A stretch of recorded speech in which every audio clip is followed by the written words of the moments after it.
when the door was shut at the very beginning. We started in France. We traveled a lot on the purpose of swinging, so we can dance. We went to Italy, to Spain and Sweden, to Belgium, to Japan, and Dutch. And the swingers, the beat comes up and the trouble gets low. If it's about grooving, every people know. Let the swing just come along. Start to shake your legs and toes. Just a French kiss pour un soir. Un cigare, un bal, puis au revoir. Let the swing just come along. Start to shake your legs and toes. Just a French kiss pour un soir. Un cigare, un bal, puis au revoir. Nice people, nice people, fine people. Nice people.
Are we there? There we go. See if it stays on.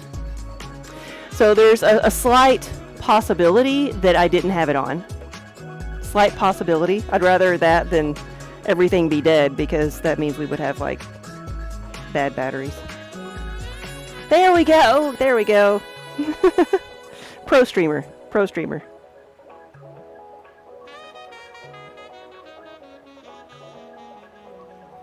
Welcome everybody. Good afternoon. That makes sense why nobody was talking to me, because they couldn't hear me. All right. Good afternoon. Happy Friday. Hey, Kit. Shoot, where is my water? There it is.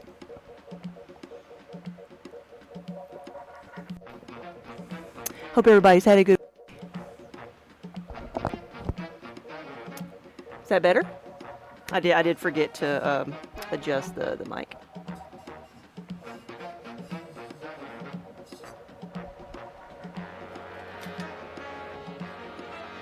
There we go.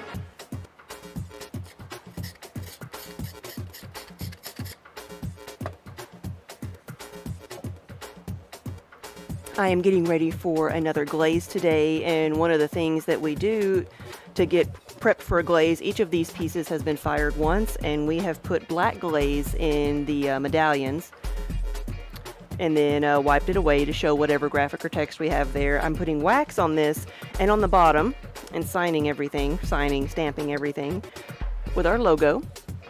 And then we'll put wax on the bottom and on the medallion so that the glaze we're putting on the rest of the mug won't disturb either of those places. So I don't have to wipe it off later.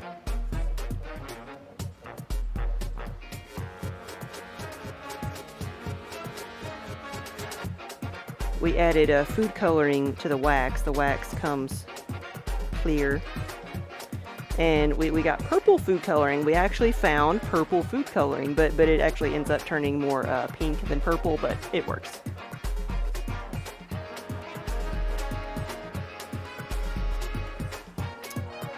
Today, the color is going to be Starry Night, which is this color, the blue over black. The majority of the pieces today are going to be Starry Night.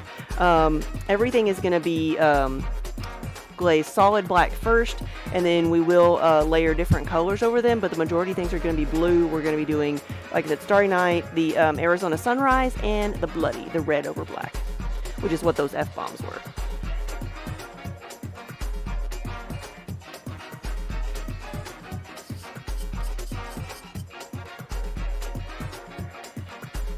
We have some shows coming up. Next weekend, we're going to be at the St. James Art Festival up in Louisville, Kentucky.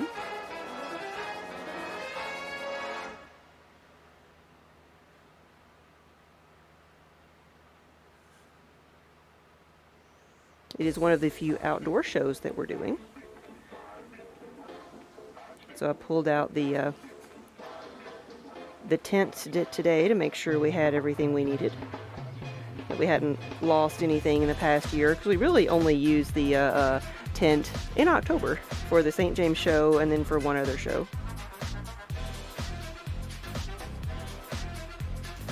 And so it's easy to lose a lot of the pieces and parts over the course of a year.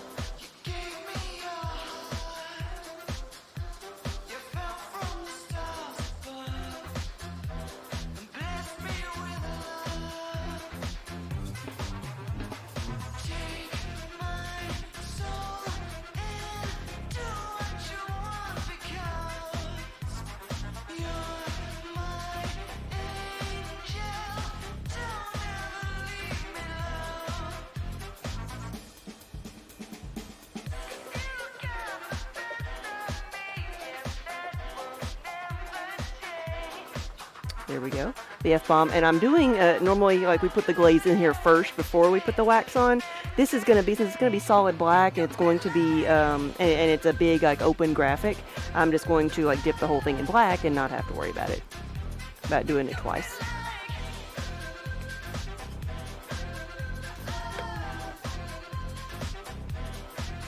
but we are multi-streaming today. So wherever you are watching, whether you're on Twitch or Facebook or Twitter or YouTube, welcome. Good afternoon, and like I said, welcome to the studio. It is a gorgeous day here in southern Kentucky. It's a wonderfully comfortable fall day, since it is now technically fall. We have the windows open, and got a nice breeze going in here.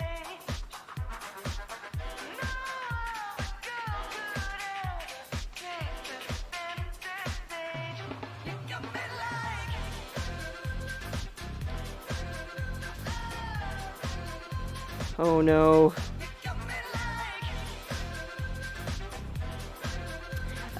Daniel is at our shop in Nashville today, and we are Pauly Studios. See, this is our logo because our last name is Pauly, so we use the paw print as marketing. We also have studio cats, and so the paw print does get people's attention. But every day that we're at the shop in Nashville, almost like people come in expecting it to be like a specialty dog food store.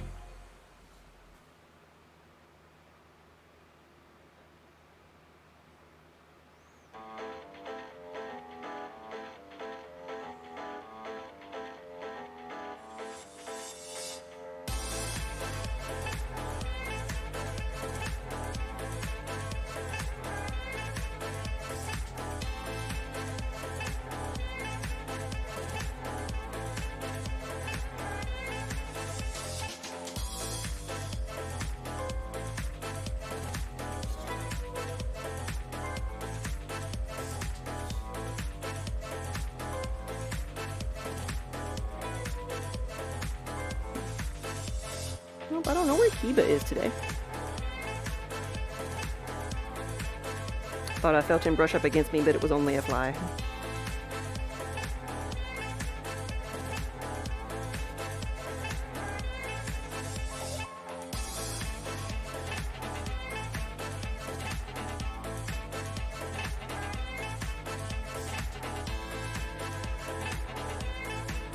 There you go. Got one more of these. Then it'll be a bit easier.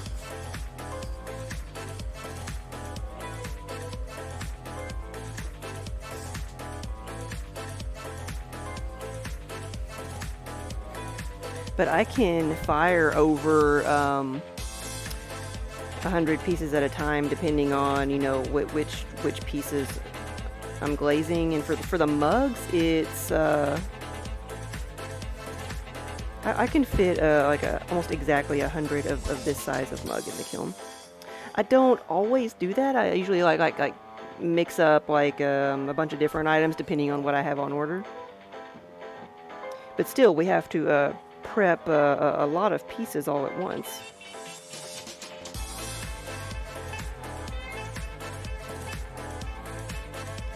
At the very least, in our smaller kiln, it holds 36 mugs.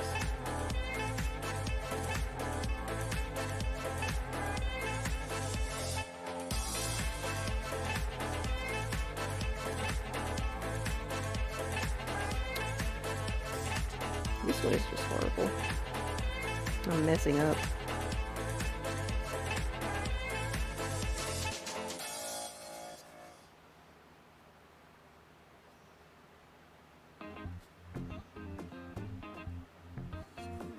I have to get my box cutter back out.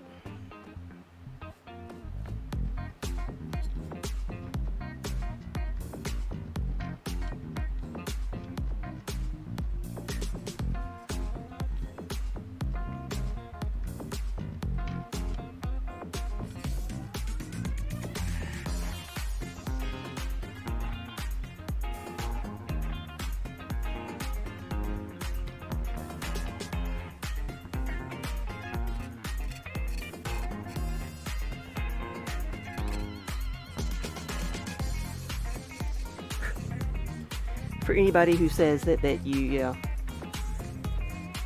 can't be an artist if you can't color in the lines or if you can't draw a straight line. Don't believe any of it.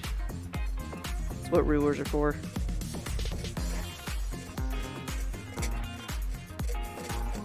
And for me, that's what box cutters are for.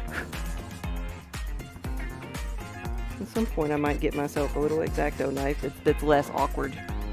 It's actually not that horribly awkward.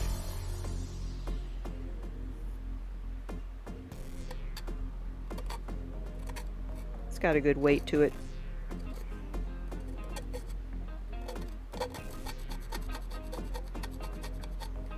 There we go.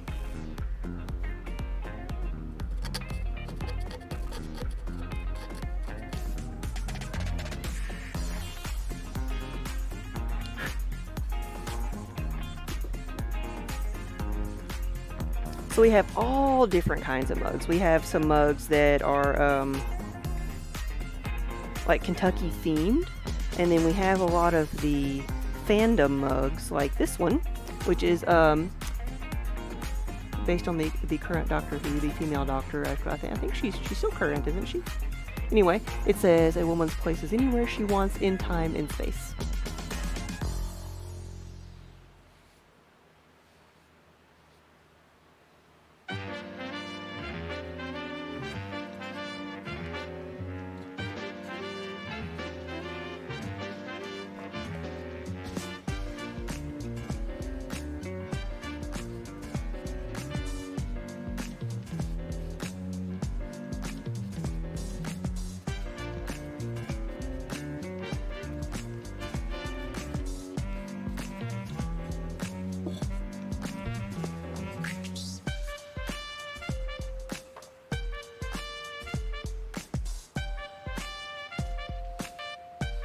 Yeah, Wonder Hamster, I changed the titles for everything. The title in Twitch was changed, and I don't know about everything else, but like it shows me that the titles had been changed, but when I looked on Facebook, the title still said like pie plates.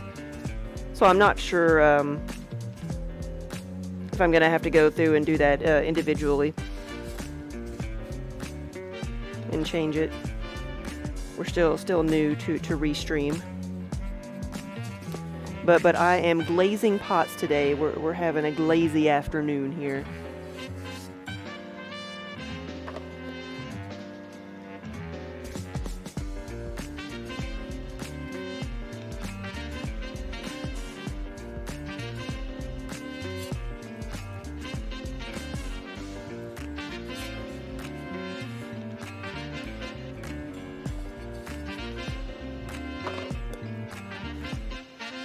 I've got so many pieces that I need to process that I'm picking out different colors to do every day. Yesterday was green, and today is, I guess technically it's black, but it's going to be Starry Night and Bloody and Sunrise.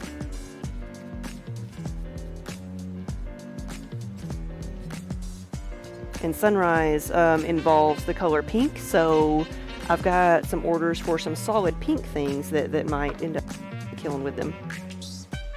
Get it all done together.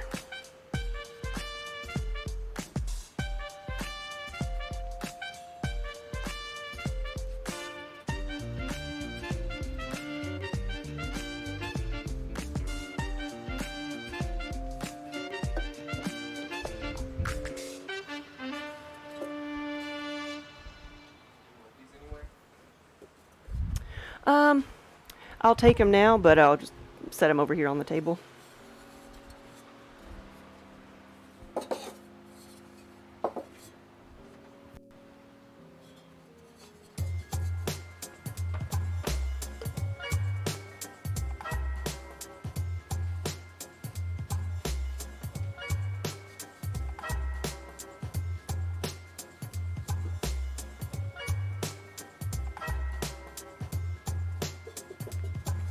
This is one of the Kentucky-themed mugs. It says may contain bourbon. May contain bourbon.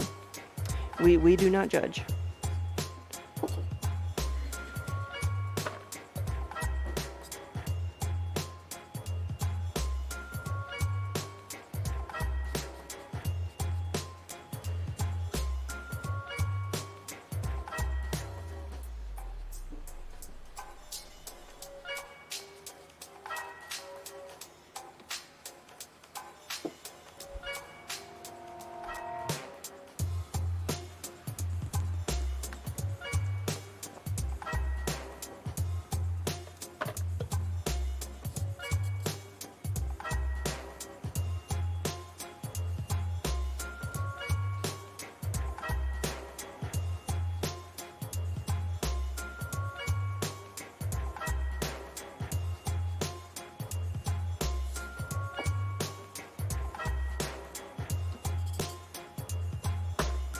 I have enough pieces left over from yesterday to fill up most of the kiln tonight. So the pieces that I'm making right now probably won't be fired until tomorrow, but I'm trying to get a little bit ahead of the game.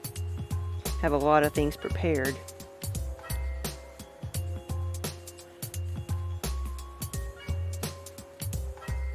So if I need to do something else during the day, like maybe like throw some more pieces, I can.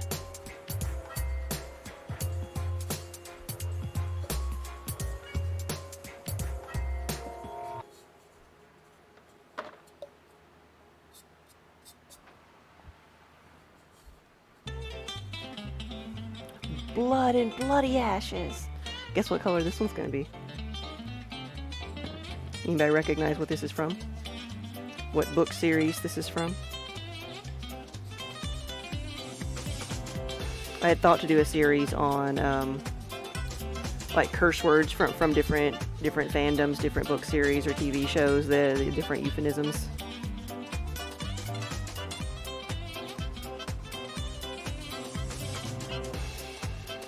Hey, Cabotage! It is the Wheel of Time, it is! We had those for the very first time at Gen Con this year. So Halloween themed items, we make the pumpkins, like was you just saw going through the slideshow that we actually fired the pumpkins on Tuesday. So we've got a lot of them here and there. Here's one of them. Here's one of the horsehair pumpkins. Be over here too. Raku fired, and then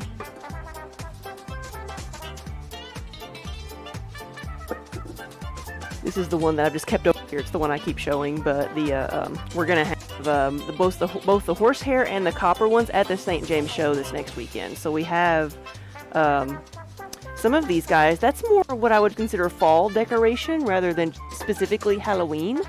I make some Halloween yarn bowls, which are just bowls with Halloween, jack-o'-lantern faces cut in them. And we do some Christmas ornaments. But overall, I don't focus on making stuff for just the holidays because and that's one reason I don't put like jack-o'-lantern faces on the pumpkins. I kind of want them to be something you can have out all year round.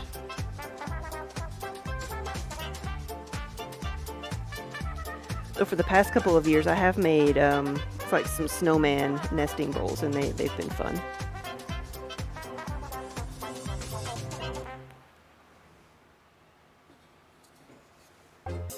Yeah, and I'm not sure I've really given like holiday themed items a really good chance, honestly, because this will be like the first year we will really have a retail establishment during the holidays. Normally,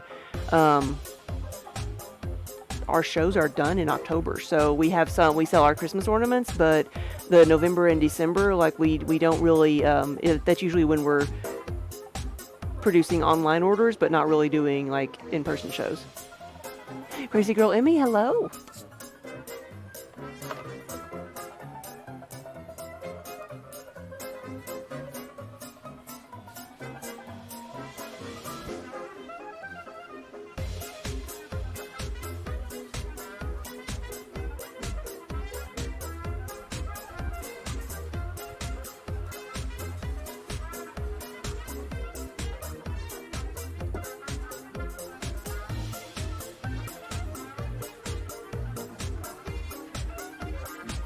Tech, which one was it? Was it the yin yang? The dice? Yeah, another fairly new one. We do coasters with that on it, but now we do mugs as well. Another one we had at Gen Con for the first time. Or maybe we had it at Origins. I don't remember. One or the other.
Hey, thank you for the raid. Welcome, everybody.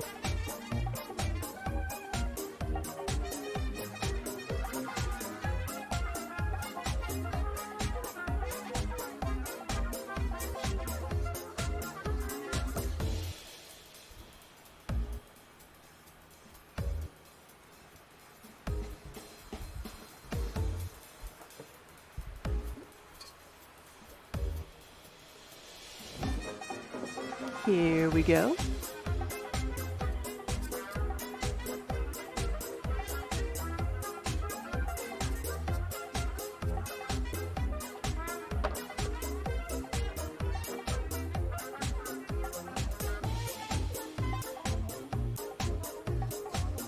Here's another one of the yin yang dice. Hey, Spook.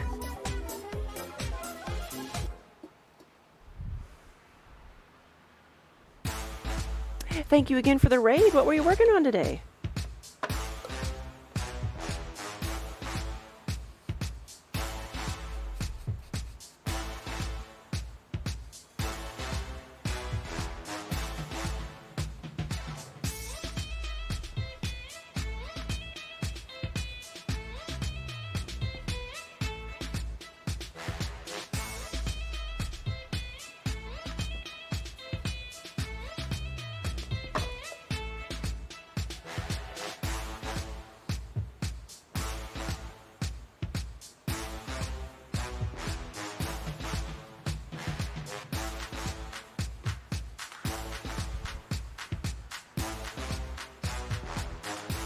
£50 of goth makeup for nearly 2 hours. Whoa.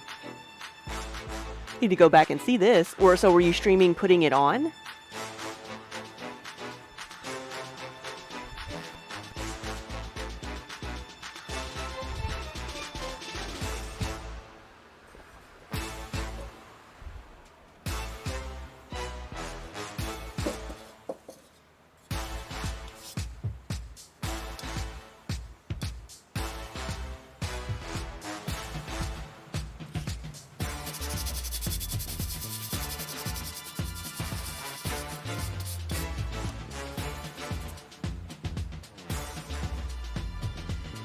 There's something in this. There's a black mark there in the bottom of the mug, and it should not be there.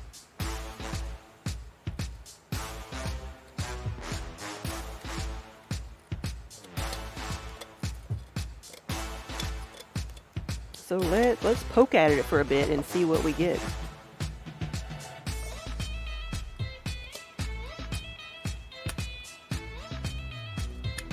What has made it through the firing? Oh, what is that?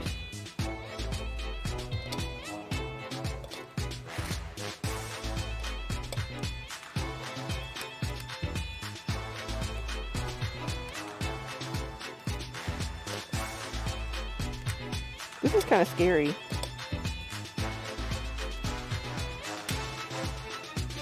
I mean, right now I've got this little like sliver of metal coming out of my pot. It certainly feels like metal. And it's something that's withstood the firing.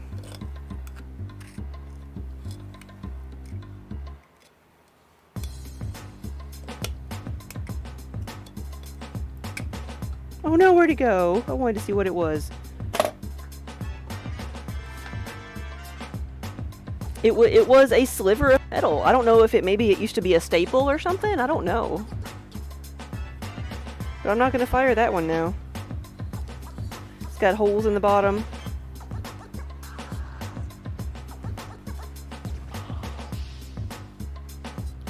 Sometimes stuff like that happens because we do go through so much reclaim here. We reuse everything like that may break, or my scraps and stuff. We reuse everything. But sometimes, like trash, will get into it. Usually it's a piece of plastic or a sponge or maybe wood chips or something, but I'm really surprised I didn't encounter that when I was throwing, you know?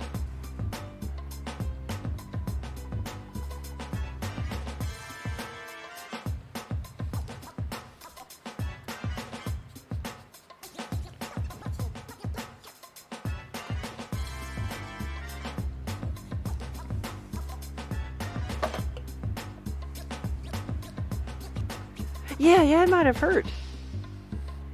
Haven't had those in a while. Staples used to be a more common thing because I did, at one point the clay bags were kind of shut instead of with like a zip tie or anything like that. It was a bread tie. They just stapled the bag shut, and so we had staples everywhere around here because you undo the bag and just put it in a bowl or something, but they end up on the floor.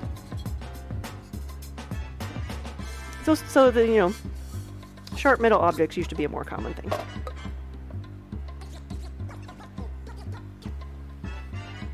Now the bags are closed with zip ties, and so I get a free cat toy with every bag of clay.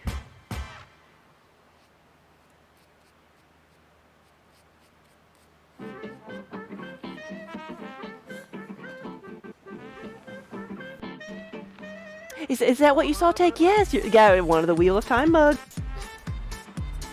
We're making a little bit of everything.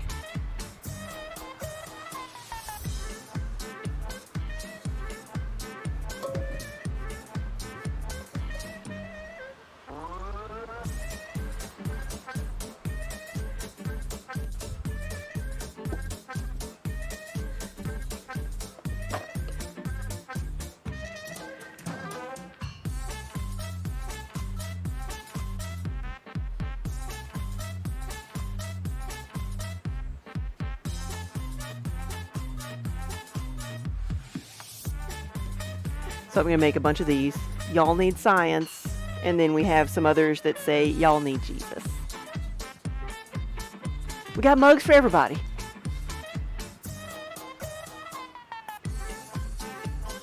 Is the one that I dug the metal out of going to be used as a glaze tester? We could. And you know what? This could be a perfectly fine mug, and it may work well, but I mean, I guess if the piece that was in it didn't cause it to crack, it may not crack, but it's got a big hole in the bottom.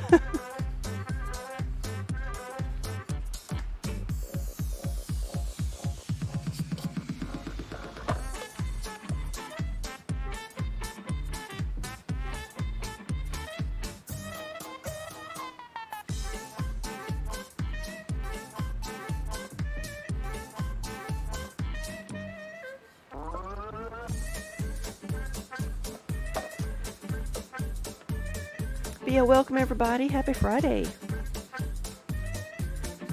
Though I kind of wish I had Minnie's job today. It's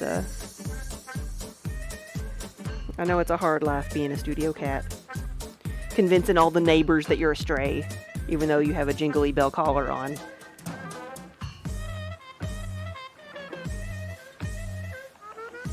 Are you awake or asleep?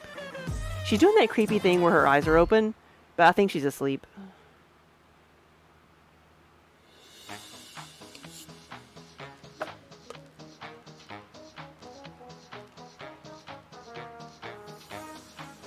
She is. You can't really see that her eyes is open.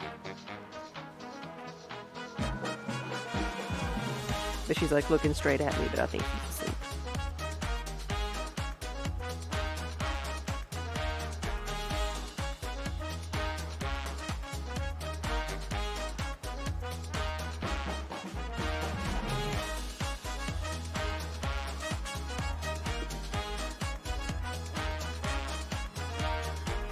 Hey, Cartoon Man.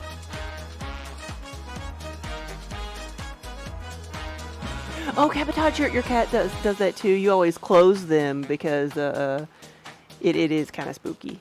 I'd probably wake her up if I closed her eyes, though. Oh, stretch.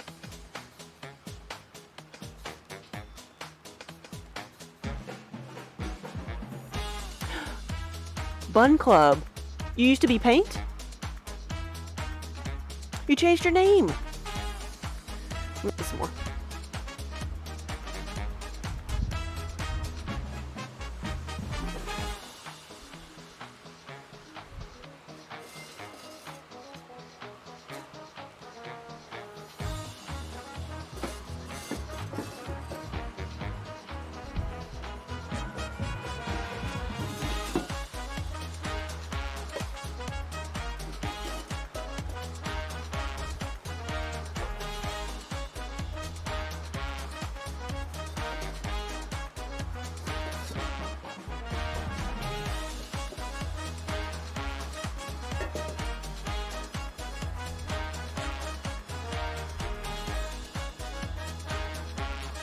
Oh, what a stretch.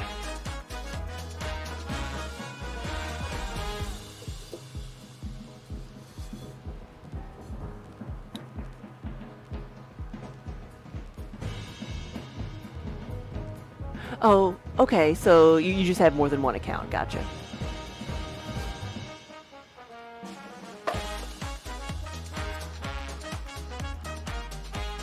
Well, how are all the bunnies?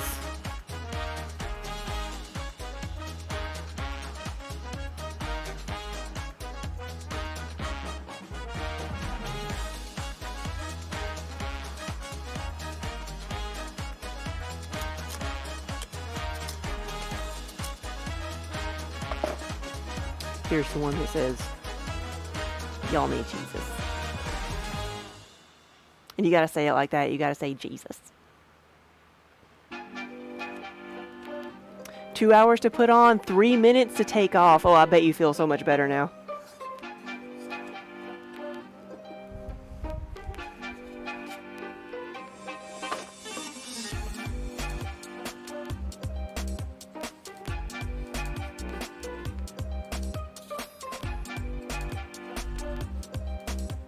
Just putting wax on the mugs before I dip them in the glaze. You're up to 300 bunnies, oh my gosh, and your barn partner is hosting a double rabbit show in October. I watched a video the other day of like bunny hopping competitions, and Daniel didn't believe me when I told him what I was watching. Like instead of like dog show jump competitions where they have them like run a course and then jump and do different tricks and stuff, it's the same thing but with bunnies.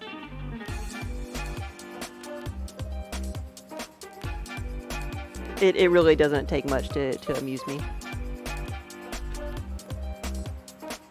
Spook a friend of yours from Great Show shows rabbits. They are capped at 16 inches so they don't get hurt. Like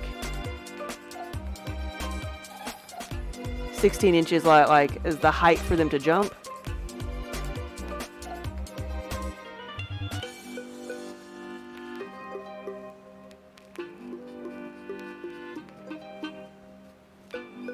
We're going to get to see all the Angora bunnies at the end of next month. We'll be up in Rhinebeck, New York for the New York Sheep and Wool Festival.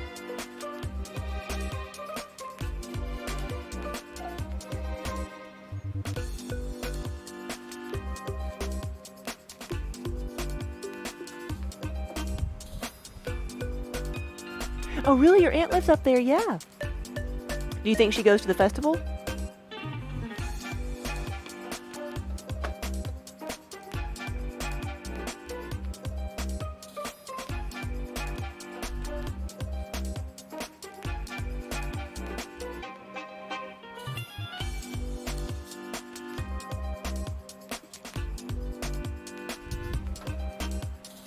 Oh, she married a shepherd. She might, yeah. So probably. Whoa.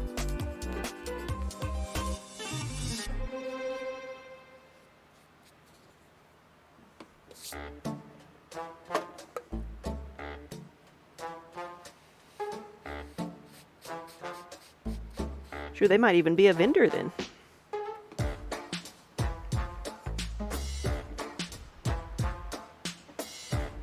Rhinebeck is where you grew up. Yeah, well, that's where we're going. It's a beautifully, I mean, gorgeous area. Gorgeous.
Haha.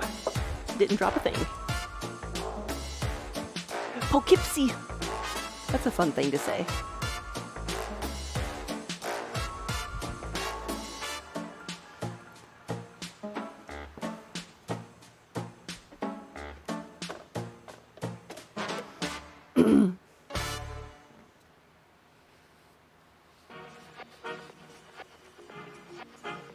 Well, if they are going to be at the show as visitors or as vendors, you can tell them to stop by and say hi to one of the pottery people that's there.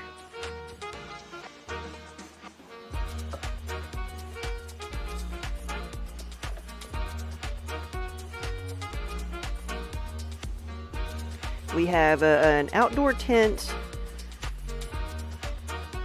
a 10 by 20 space, which we are very proud to have. We are there under our own name for the first time this year. Before, we've been like a special guest in somebody's booth or just helping with other people's booths, but we finally have our own space. Hey, Granite! Apparently, white eyeliner is made of titanium. Is it like metallic? Road trip, yes. How far away is that for y'all?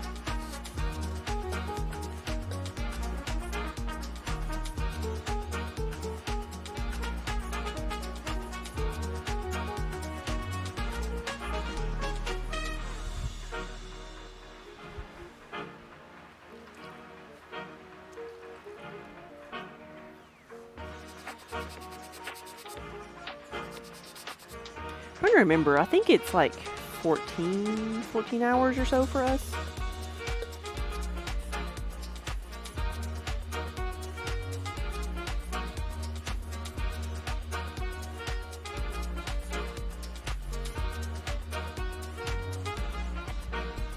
Okay, so really about the same.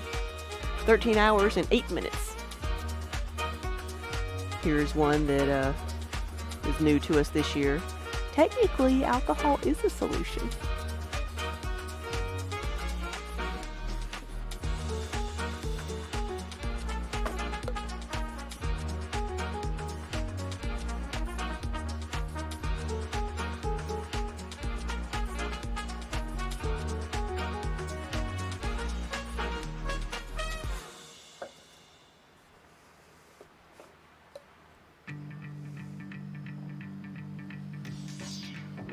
Yeah, I guess we aren't that far away. And it's all the same distance as the crow flies.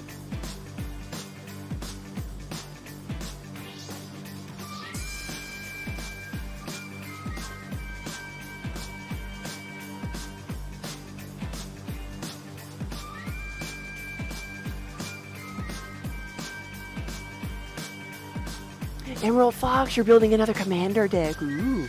Who's your commander? Green? You're doing green-black.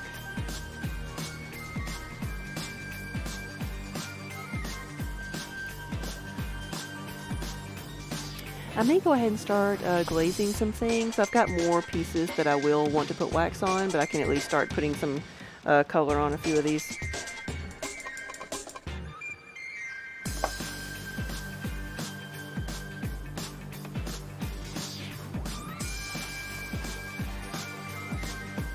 Alright, I gotta look this card up. Witherbloom. So is that one of the ones from like the last couple of years? Which one is that? The green-black from that school set. I had put together like a Witherbloom type deck. There's all kinds of like ways to provide loss of life.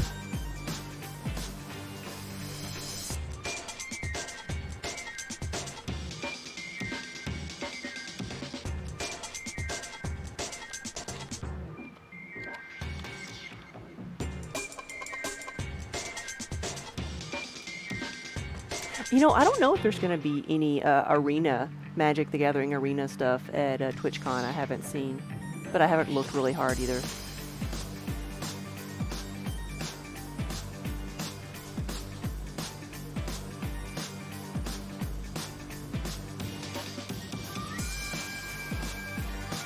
Oh, okay.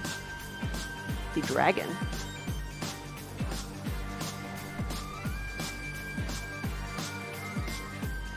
There you go. Beginning of each upkeep, create a black and green pest creature token, and when it dies, you gain 1 life. They're the ones that I think I built a deck around. It was like whenever a creature comes into play, you gain a life, or an opponent loses a life. It was a lot of opponent loses a life when this happens, or you gain a life when this happens, and there was a it was very unlikely it would ever happen. But if you could get like a certain amount of cards out, a combo out, then you were just constantly like you would gain and they would lose.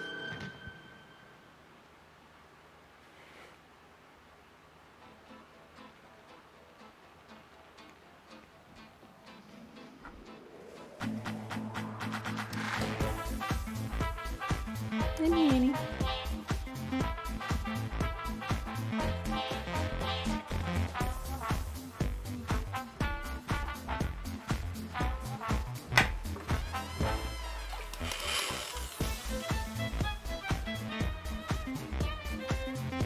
So this is our black glaze.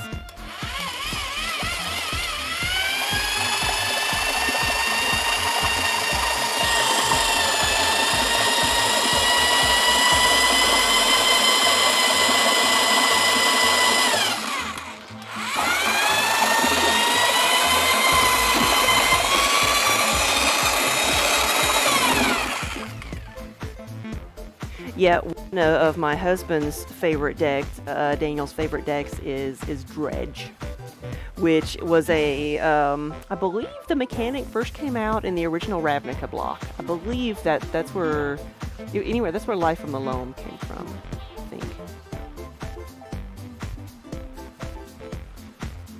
And so he's always loved Dredge, and then when it was combined with a lot of the cards in the extended format and Legacy, it's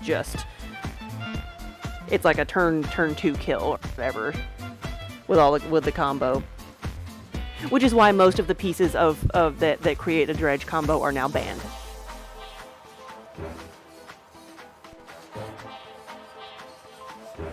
But while it was legal, that is what he played. Does the black glaze like to settle more or get thicker than other colors? I wouldn't say not any more than other colors. And as I'm dipping it here, we'll keep it kind of agitated.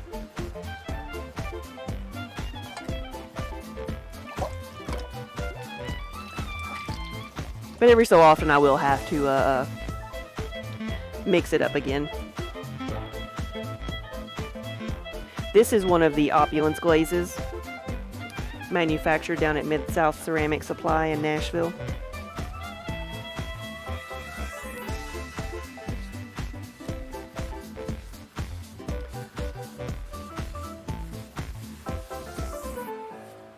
Zanoli, thank you for the follow and welcome.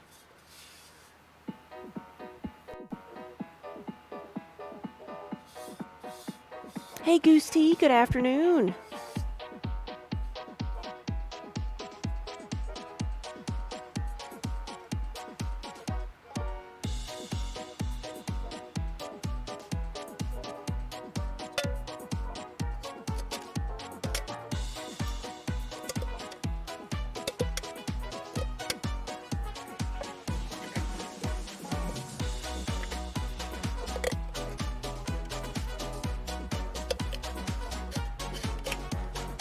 There was something in there. I thought I'd found another little metal piece.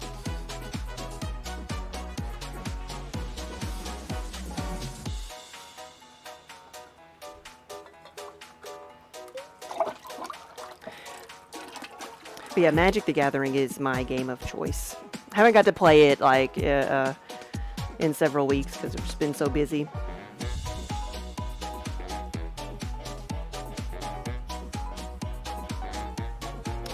Add a little bit more water to this because it is a little bit thicker. Over time all the glazes will settle, like when you go, like if I haven't used them in like a week or two, there'll be a layer of water on top because the water and all the ingredients are going to settle, the heavier particles settle to the bottom, and so I scraped all the sides of the bucket and got everything rehydrated, got everything resuspended in the water.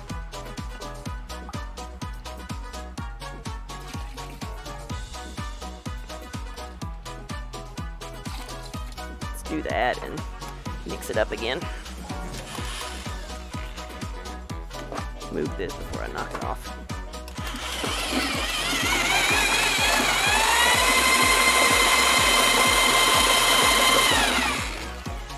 Did Minnie even flinch? I don't think she did.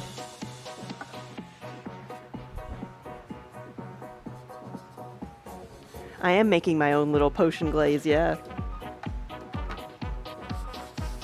The black is one of the more like forgiving glazes because it can look good, you know, fairly thin. It doesn't have to be really thick to be opaque.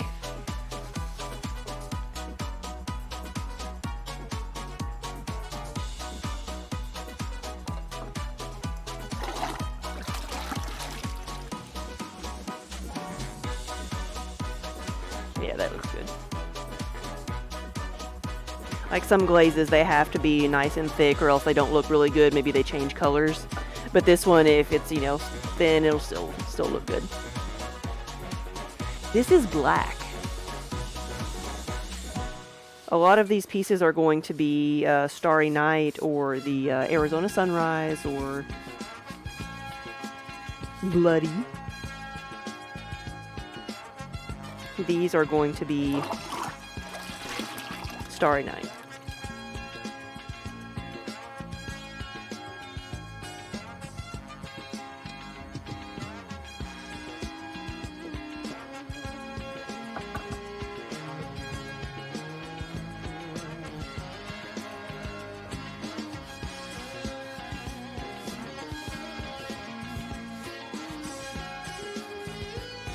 Hey Robbie, Cat Cam Company, yes.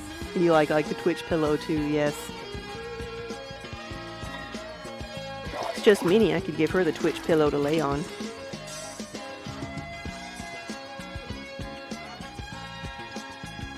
Our little gray cat lump we have over here. It's funny seeing her there, like how little room she takes up, and then seeing Kiba come and like take up the entire cat bed. So we only have 2 cats in the studio, but we have 6 cats at home. So we care for a total of 8.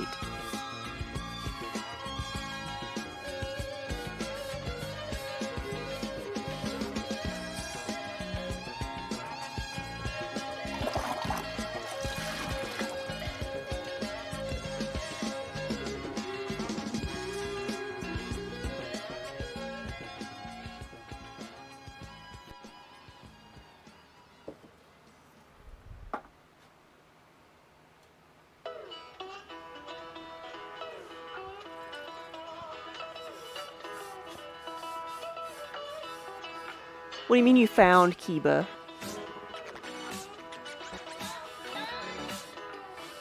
Oh, you're Kiba you were making for us. I'm like, do you have a bunny named Kiba?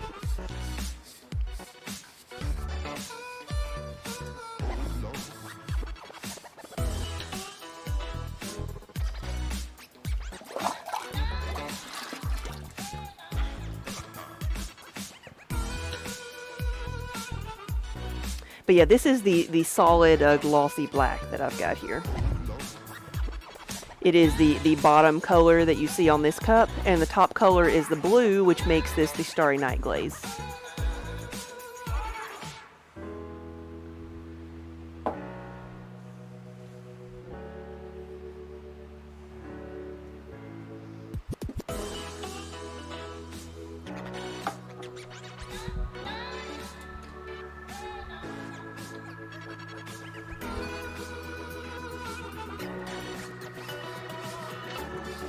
What do you mean by rehair it? What does that mean? Does that mean like add like stuffing to it?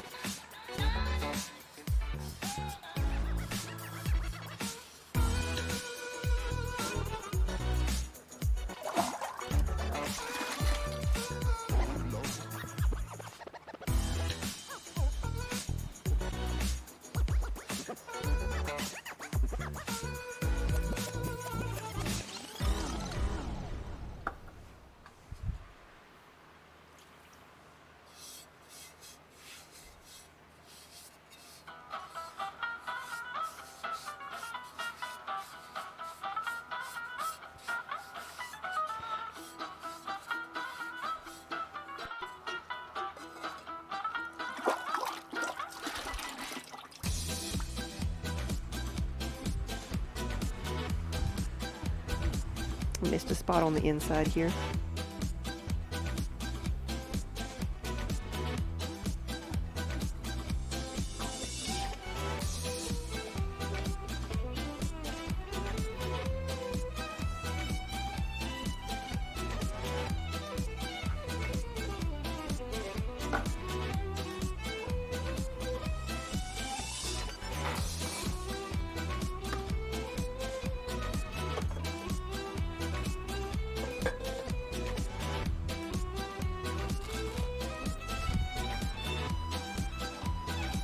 And be somewhat organized here.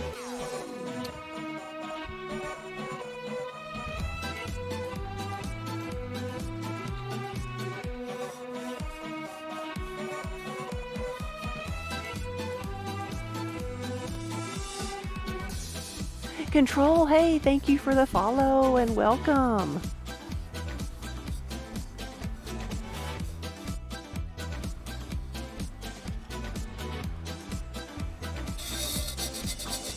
Missed a little rough spot on the rim of this one. Usually we try to like wipe down all the pieces and make sure we get any little like clay boogers or fingerprints or anything off of the pot. But sometimes we miss it.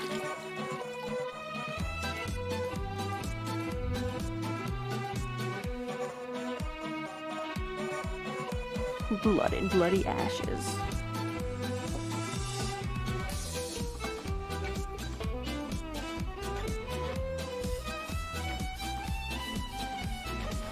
No, that one's going to be bloody.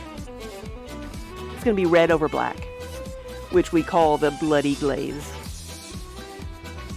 So the three colors we're working with today is the Starry Night, the Bloody, and the Arizona Sunrise, which I'm not sure if I have an example of the sunrise to show. But it's going to be purple over black.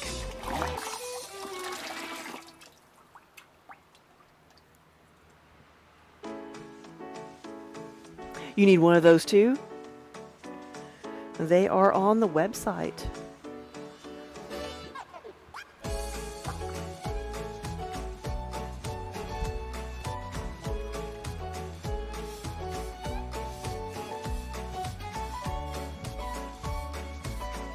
Control, I'm doing well. How are you? Good afternoon. So Bun Club, you brushed him out, so you're gonna refluff and fill in any bald spots. Gotcha.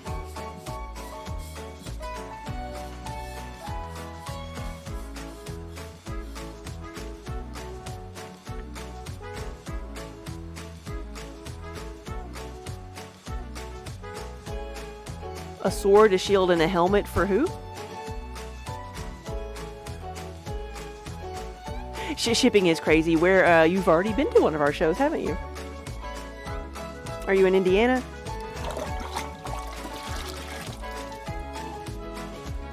I forget where you said you were from.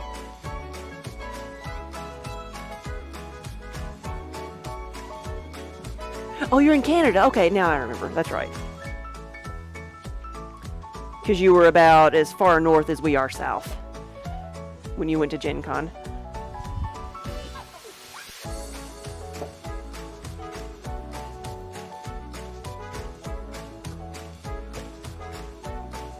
Yeah, here's the other Wheel of Time mug with the wheel weaves as the wheel wills. Not a tongue twister at all.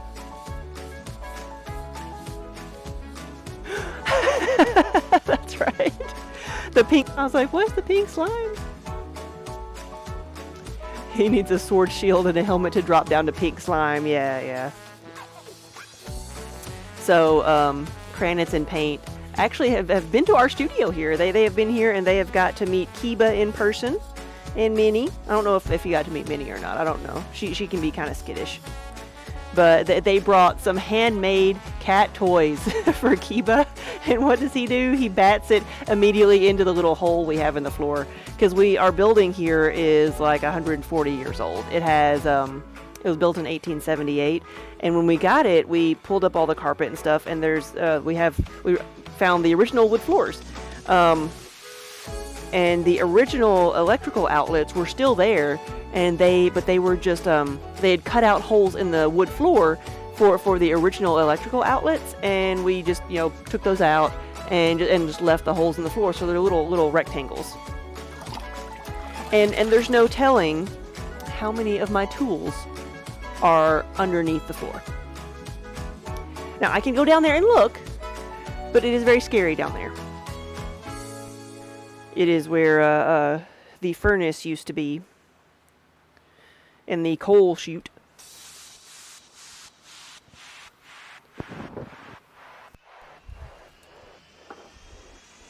And sometimes it's just not worth it to try to work up the courage to go down there.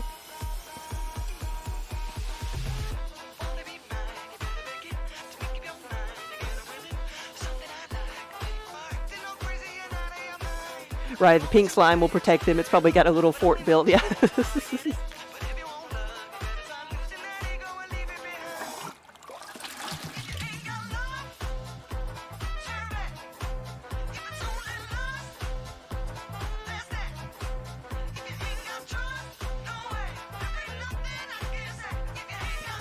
But yeah, I just shipped some things to Canada, and shipping has gone up. Like, we're used to first class was like $15, $16 to Canada. It's now $25.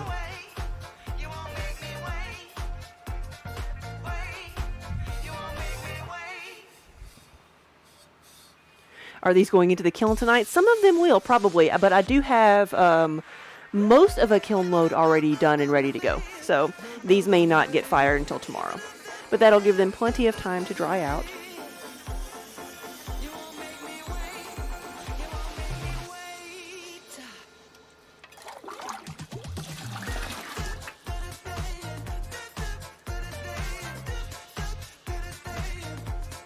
Yeah, 25 is a jump, especially for first class. I don't even know what priority is right now going to Canada.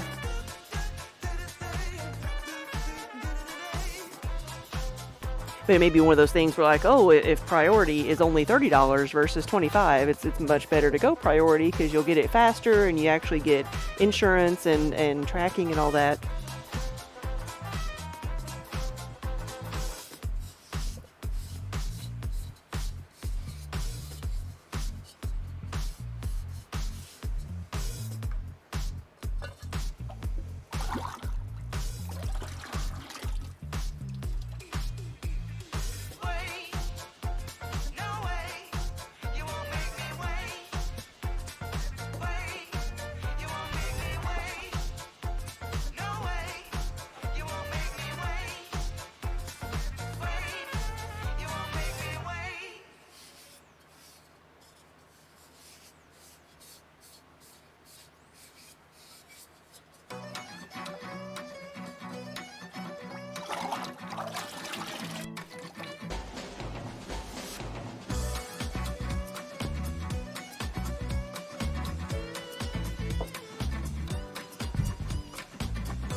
So it will change when you fire them? Yes. So, Star Lady, it looks like the same gray that I was using yesterday. It does. They all look somewhat similar in the bucket. Yesterday was green. This one is a black glaze that is in the bucket. It is the black that is on the bottom of this mug, and then we'll be layering other colors on top of it to make that blue color on top. Around the rim. Yeah, when I'm doing multiple colors in one glaze, I make sure that the black and the green are on different tables so I don't get them confused because they do look so alike. Have I ever mislabeled a bucket? I have not.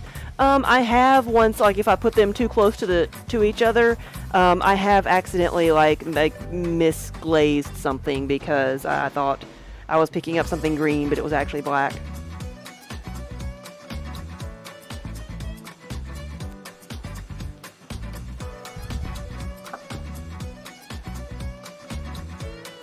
And so in that case, usually I just have to wipe the glaze off and then start over again.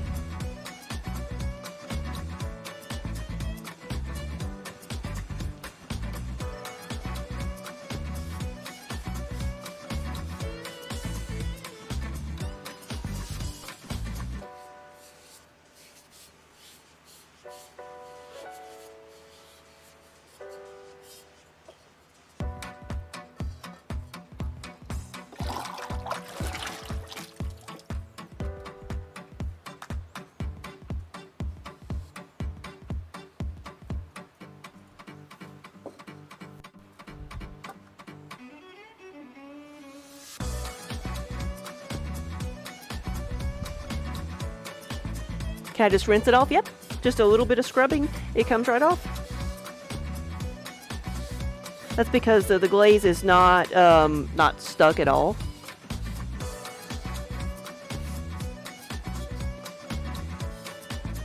It won't be, set until it's melted or fired in the kiln. Which means I do have to be careful when I'm picking these up and moving them around. If I like bump the glaze, sometimes it'll chip off, and I have to go back and add a little bit more. These pieces have been fired once in up to a bisque firing temperature, which is 1800 degrees, compared to the which is a low temperature compared to the 2232 degrees of the final glaze temperature. But that puts the clay through a chemical change so that it's no longer water soluble, and but it leaves the pot porous still, so that water from the glaze can soak into the pot. And then just the dry glaze, layer of dry glaze is left on the top.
Right, how did the first potter figure out that fire made dirt hard? They must have just looked like a moron to their peers. There are theories of like, okay, how did people figure this out for the first time? Because some of the earliest pots that we have evidence of are pots with a basket weave texture on the outside, as if that's how they made the first pots, were by pressing the clay into a basket to form a vessel and then fire it or peel the basket off and you're left with a pot. The one theory I had heard is that, like, okay, people made baskets. Maybe they used this clay to seal the basket so they could carry water in. Makes sense. And then, the basket got too close to the fire. Oh, it caught on fire. Now it's gone. Wait, now we have a pot. Look at this. We've made a discovery.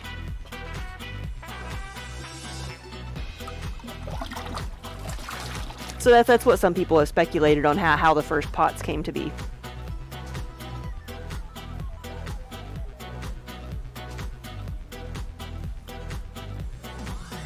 Over here.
Have I streamed the process of waxing the medallion and base of the mugs? Yes, that's what I actually started off doing today. So that this is my bucket of wax. It comes in gallon jugs that I get from our local ceramic supply place at Mid-South. Mid-South Ceramic Supply. I add the food coloring to it so I can see what I'm doing.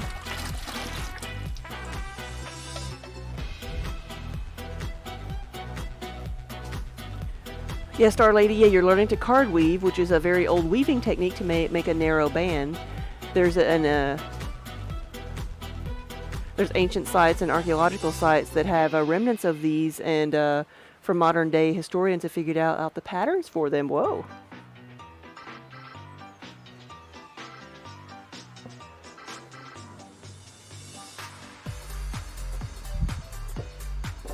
So are you learning to do like specific historically accurate patterns, or are you just practicing?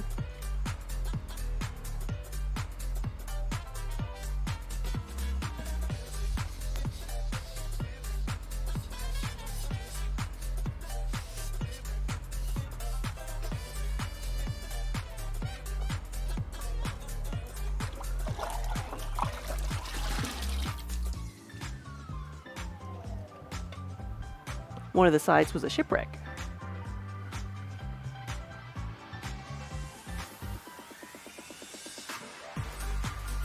No, the majority of the glazes I use are commercial glazes that I get from Mid-South Ceramic Supply. They manufacture Opulence brand glazes.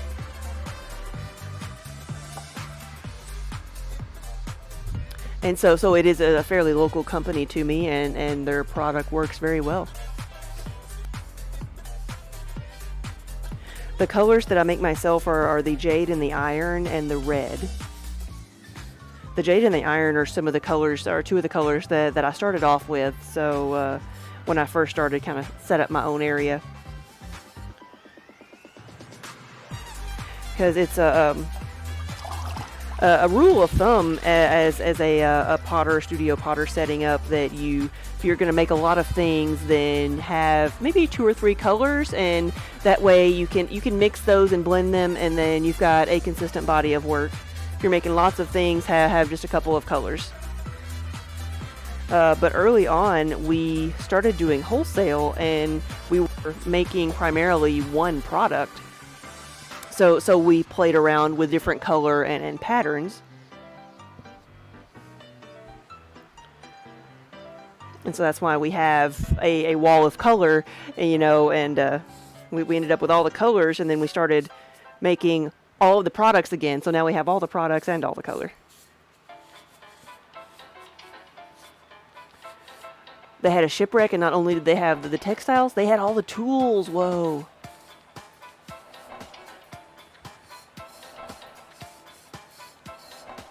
It's like the thing I always see about, like, they found this ancient, like, what was it, like a religious item. Scientists were like, what is this thing? Oh, it must be some ancient religious thing,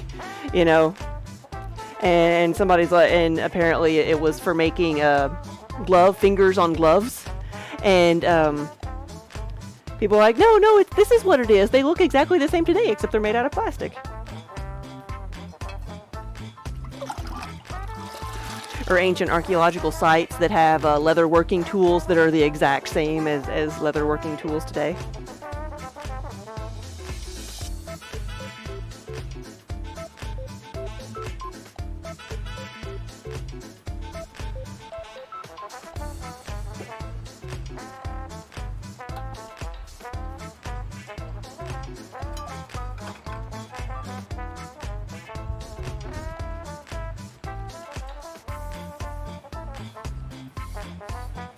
Right, everything must be mystical.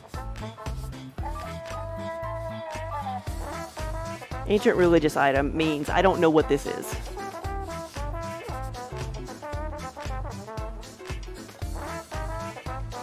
Oh no! We sprung a leak.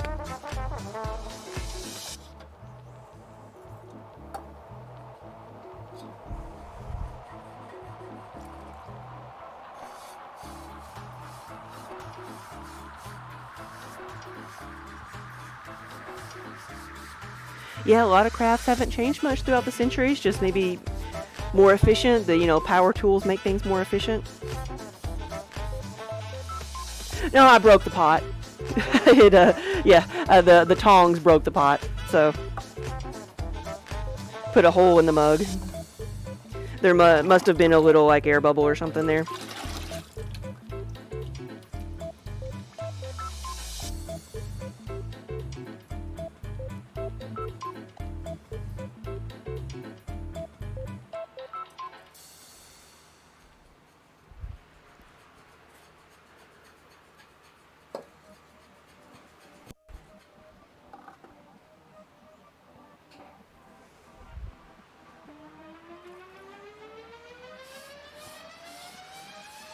Right, yeah. Be one of the trick mugs where you can only drink out of it a certain way before it starts leaking.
We have a line of Star Wars mugs we're doing. So this is a graphic of the Millennium Falcon with all the other ships kind of making up the textures of it. So I'm going to rim these with the blue and then fire them. Yes. So the first layer is drying. Once I get everything with one layer on it, I can usually go back to the first ones I glazed and start some more glaze on top of it, but I can't layer things too fast. Have to let each layer dry.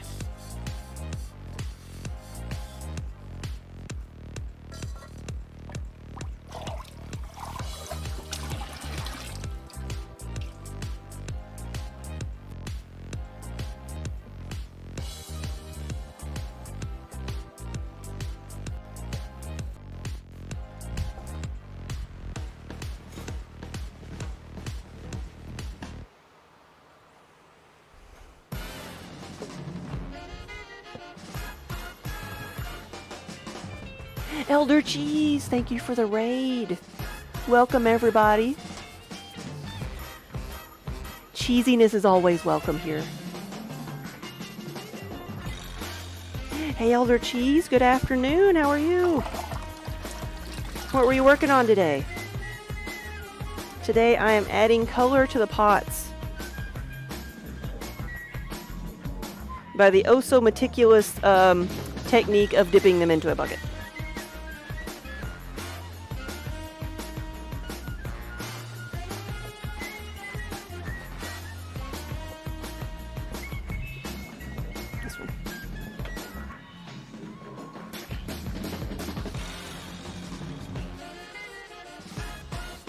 Hey, Katie. Stinky cheese. Like I said, we love all types of cheesiness here.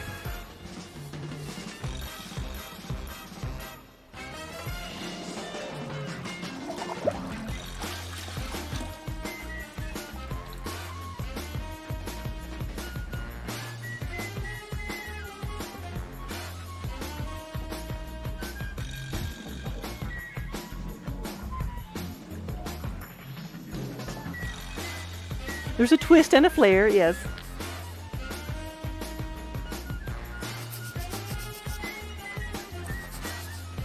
And each glaze has its own properties, so that some of them, like the black, is a very quick dip. Some of them I need to like count 1 or 2 seconds before I bring them back up out of the bucket.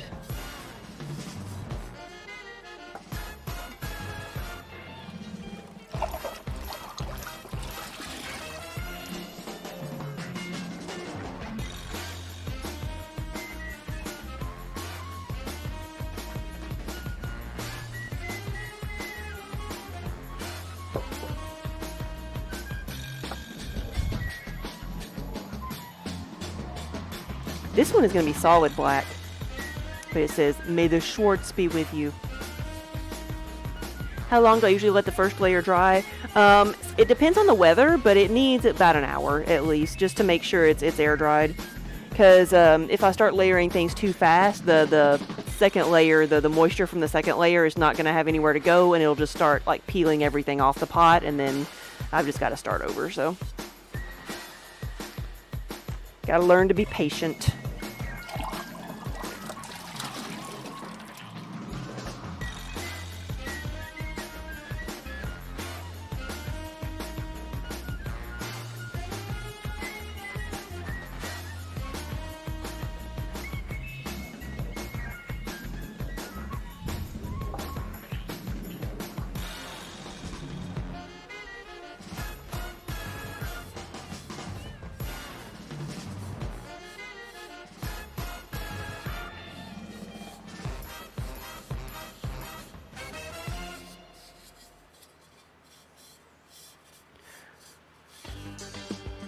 You heard that in the yogurt doll voice, complete with Jersey accent. I can't mimic that. That's it's a bit too much for my poor accent.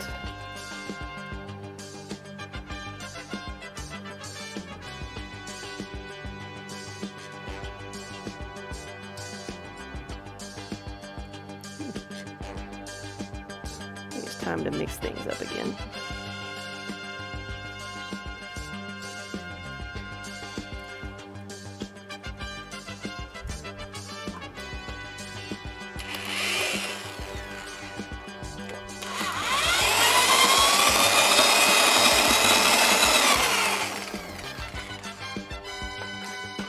Because one side of that mug was just really thick.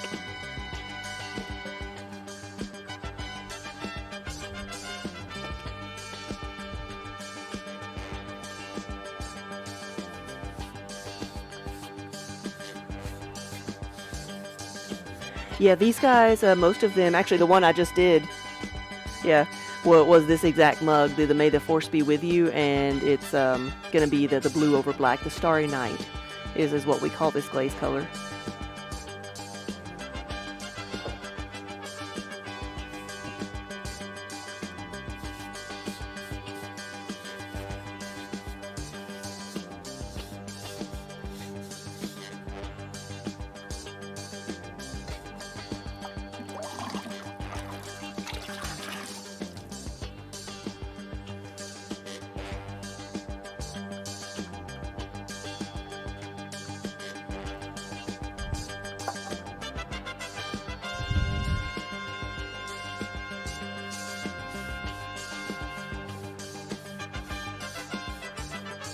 Minnie's she's holding the counter down. Yeah, she's supervising.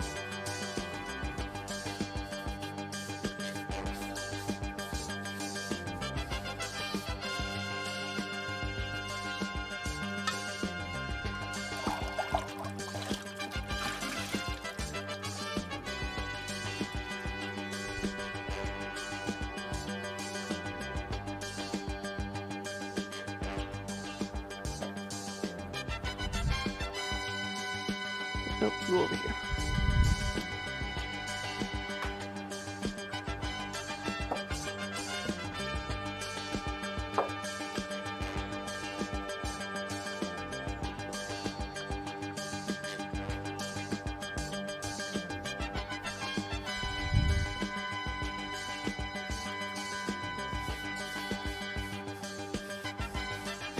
You have been confirmed to be on stage at the Sioux City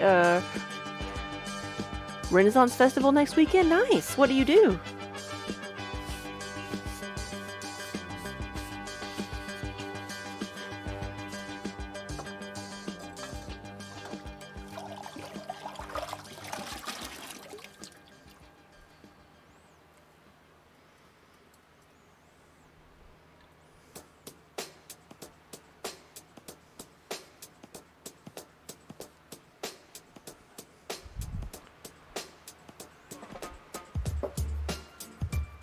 You tell stories.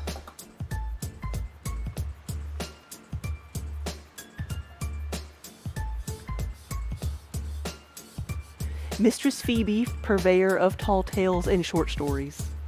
At your service.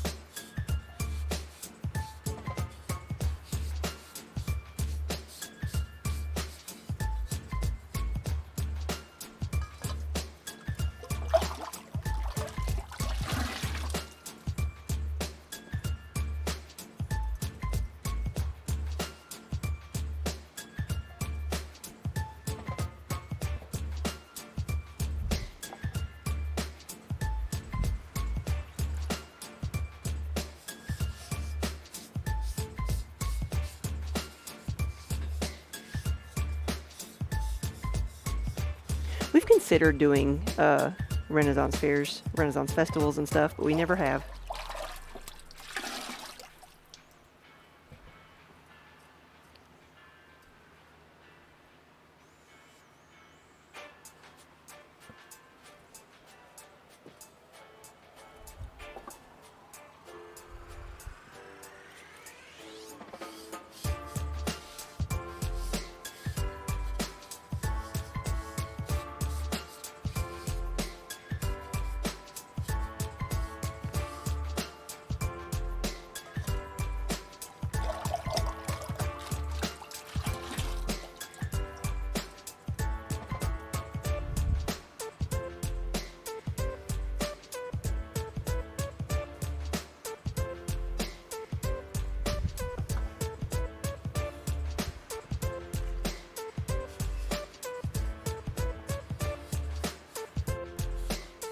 You've met several potters through there and have seen the same idea of layering glazes, but everybody has their own art form and everybody does it different. Yeah, you give 10 potters the same couple glazes to use and you're going to end up with 10 completely different pieces. Yeah, we've never done it because at first, committing to a month worth of shows is a lot to commit, especially if you don't have the time to be at all of them, or if one of them, we would have like one big show a month at least, and so we couldn't commit to a whole month of shows.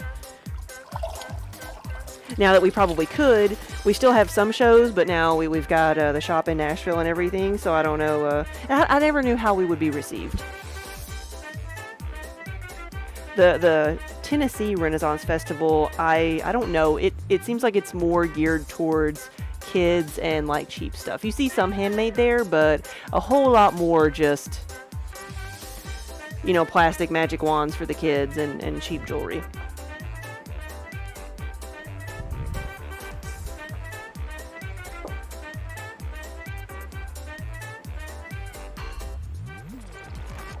But the Georgia Renaissance Festival, that thing is huge. That might be worth going to. Come to the Midwest! Which one? The one in LA? That's not the Midwest. Where am I?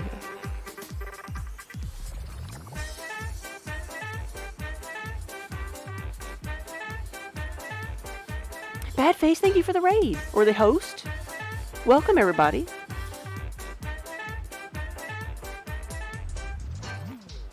Star Lady, where is yours at?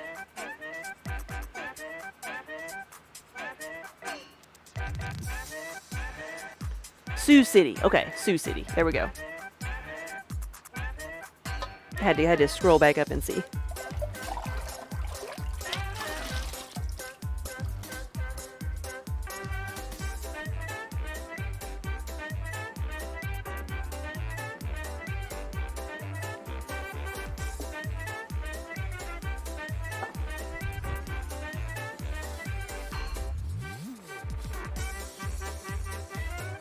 You're in Nebraska, but all of those affairs are done for the season. Yeah, because I'm sure it gets a lot colder quicker up there.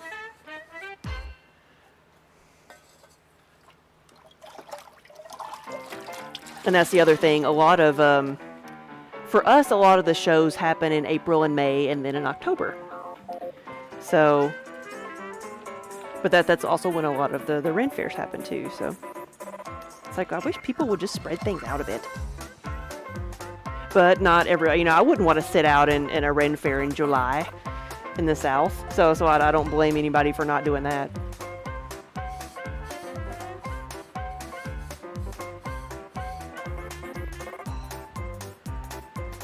Yeah, we have to give up May shows to do the Georgia Ren fair, yeah. There's a non-compete clause at a Ren Fair? I mean, it seems like they would just not let you in, right? Or is it like an non-compete within the Ren Fair? I mean, I can see that's called a jurying, so that you don't end up with 5 people with the same thing.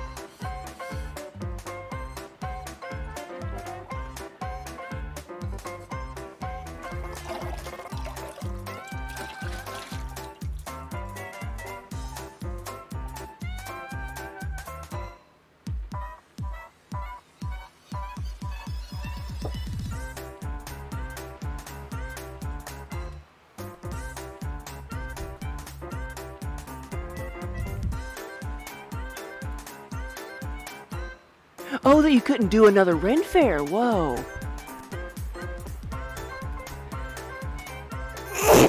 Oops, sorry guys. Sorry. I had pots in my hand. I couldn't get to my mic.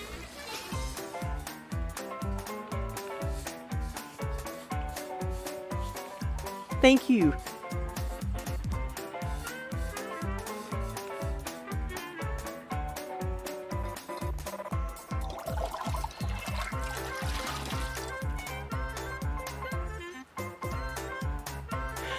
Well, okay, they have to have something to give back to you. If they run several of the Ren fairs, then that means that you at least, if you give them exclusivity, they give you plenty of work.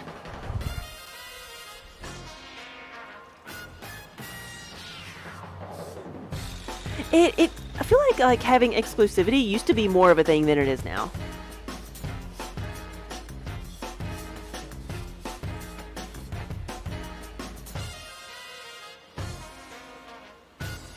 But if they have, like, they do several shows, like, in different months, and you can do all of them, like, if that's how it works, I can see that not being as bad.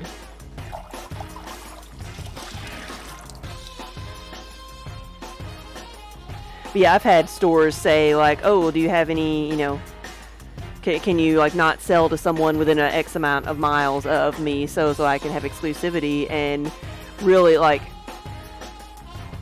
with that, then you have to get into contracts of, okay, if you want exclusivity, then you have to purchase X amount from me, and I don't know if people, even if someone was willing to do that, I don't know if I would even then want to do, like, exclusivity of any one thing. Unless it was something that was, like, their design they came up with, and they wanted me to produce it and just not sell it to anybody else for, like, an X amount of time.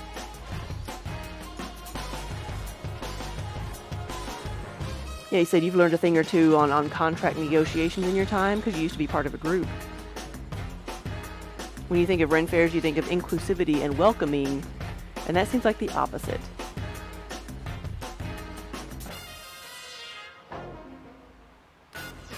Yeah, we don't need to know their name. It's just interesting that, I never thought about that with a Ren fair, because with as many different types of shows that we've done, I've never encountered that either.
Amazing! Thank you for the cheer! And good afternoon. think entertainment performers have different contracts than vendors, really.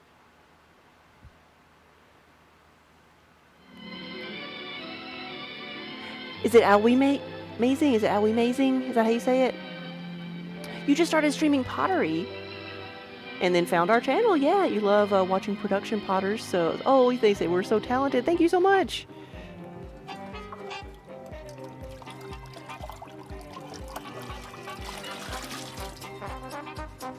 Yeah, Twitch has a great creative community. It's a good place to be.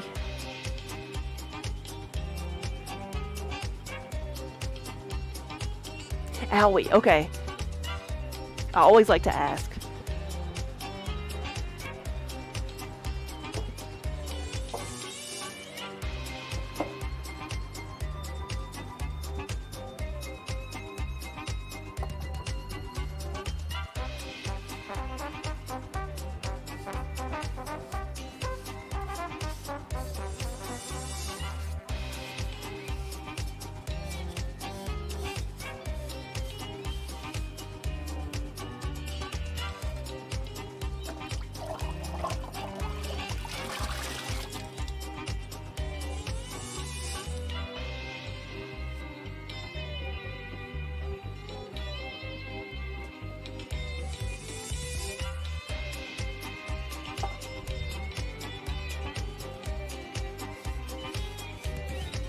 What type of pots do you like to make?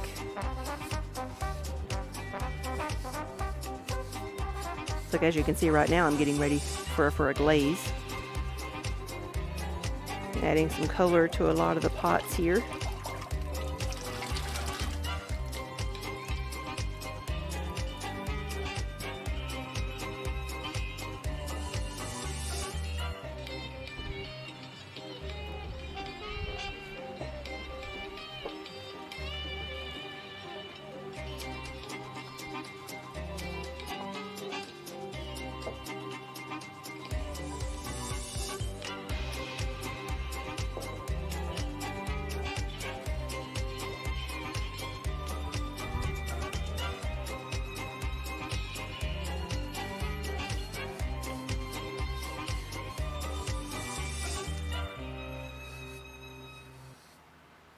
Star Lady, yeah, you've been in the background negotiations for everything from the street color to helping set up the fair site. Oh yeah, that would be interesting to be a part of, just to see how, like I recognize like how many like small decisions have to be made to make it a good experience for everybody.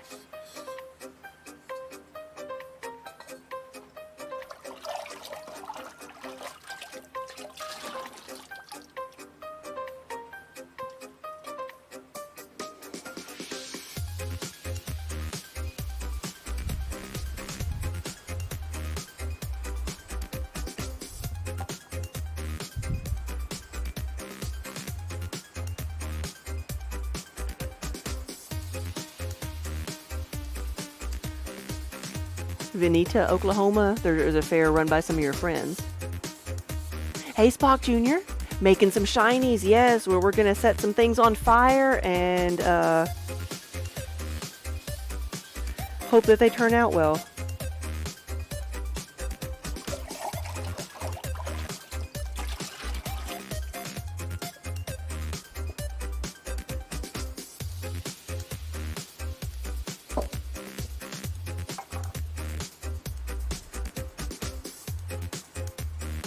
You've got a 9-inch tabletop wheel right now. Making a lot of Halloweenish stuff, always using cone 5/6 glazes, because that's the shared space you use for the kiln requires it. Yes, and really there's so much you can do with cone 6 stuff. That's what I fire to. We're mid fire cone 6 here.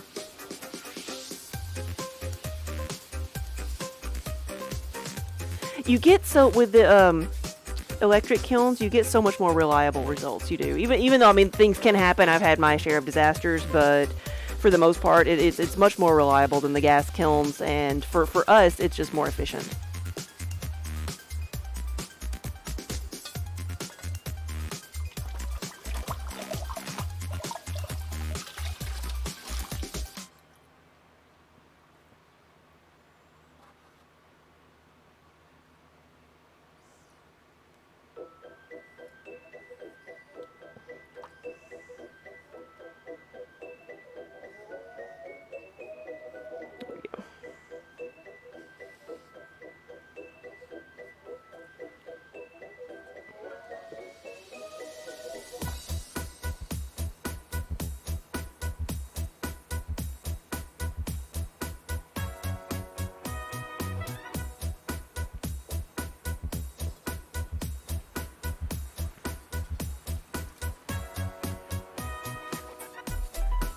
Moonburbs, hey, good evening.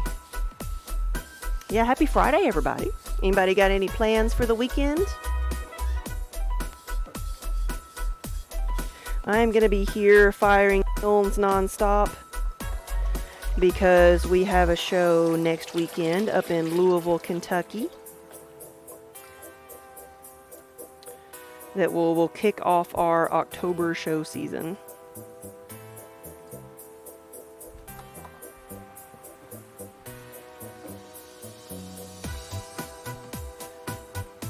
You're taking your Turkish hand spindle with you to Sioux City.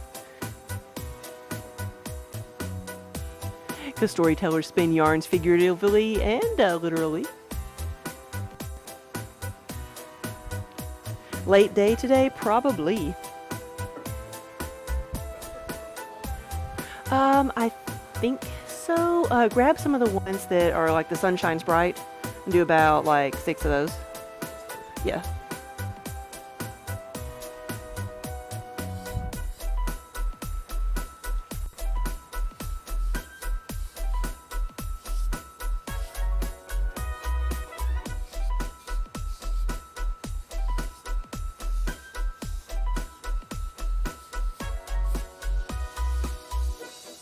This is one of our Elvish script mugs from Lord of the Rings.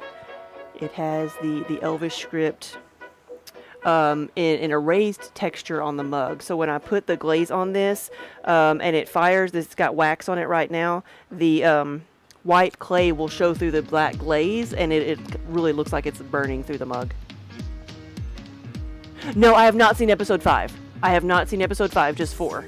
Just the first 4. Emerald Fox? Yeah, have a good evening. Thanks for stopping by. I'm gonna mix this up one more time.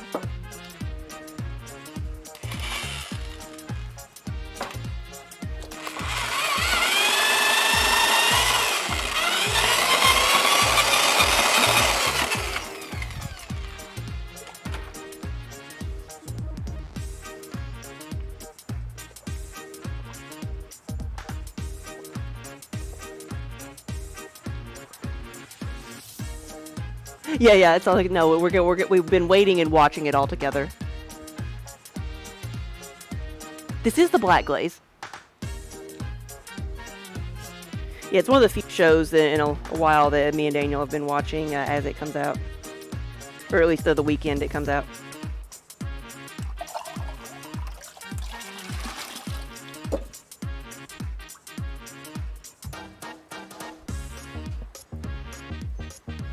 So you can see how the wax, for the most part, keeps the text from getting covered up. You enjoyed the episode, okay. So I'll look forward to it, although I think I've liked all of them.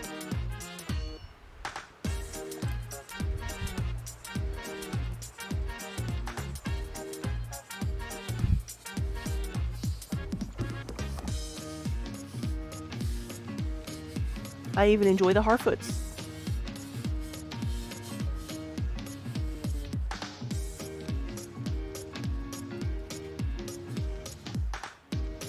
I say it like that because some of our friends get annoyed by the Harfoots.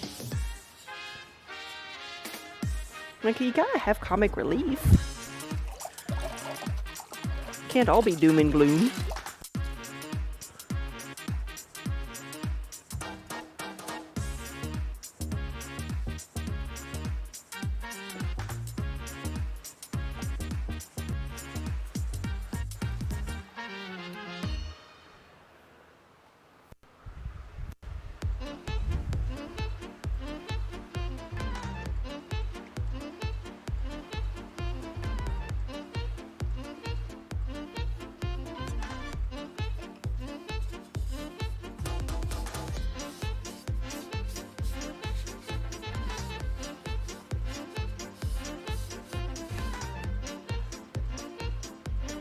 You have your replacement wedding ring is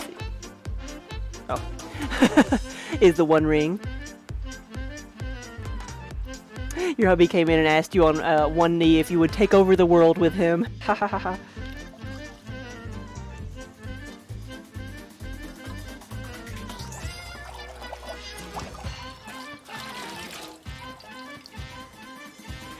What are we going to do tonight, Brain? Same thing we do everything, Pinky. Same thing we do every night, Pinky.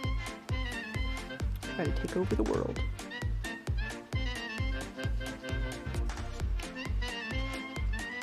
Hey, Embry, cups. But I will say I had quite a few plates come out of my bisque this morning. They're still cool, or they're this afternoon. They're still cooling down.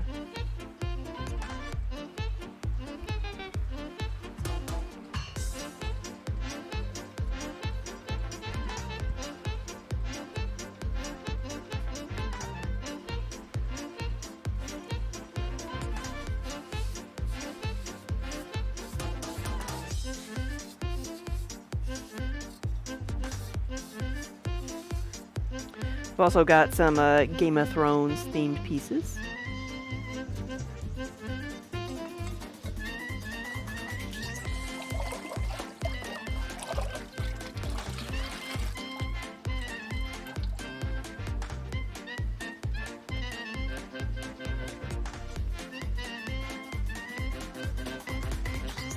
I have not watched the Game of Thrones show, but I probably shouldn't spoil it for anybody else. But I don't care.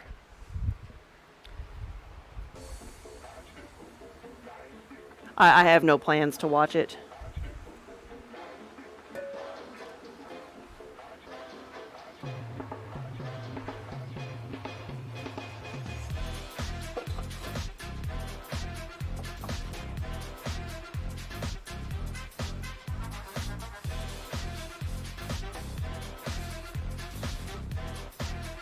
Yes, Our Lady, you're so grateful for this upcoming fair. You think it'll be weird for the first bit as you've not been in a crowd for a long time, but the professional mask helps with that. You mean like figuratively or literally? You'll have your costume on?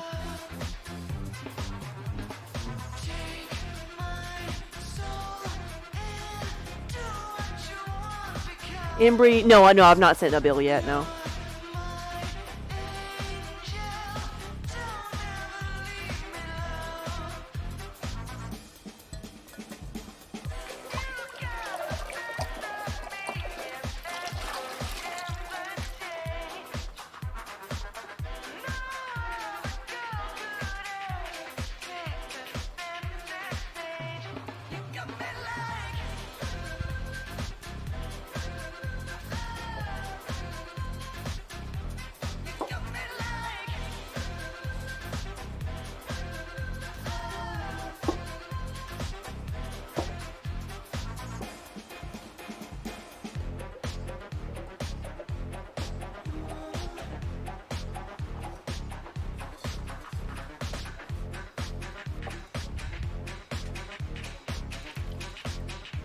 You'll be acting, that is the professional mask.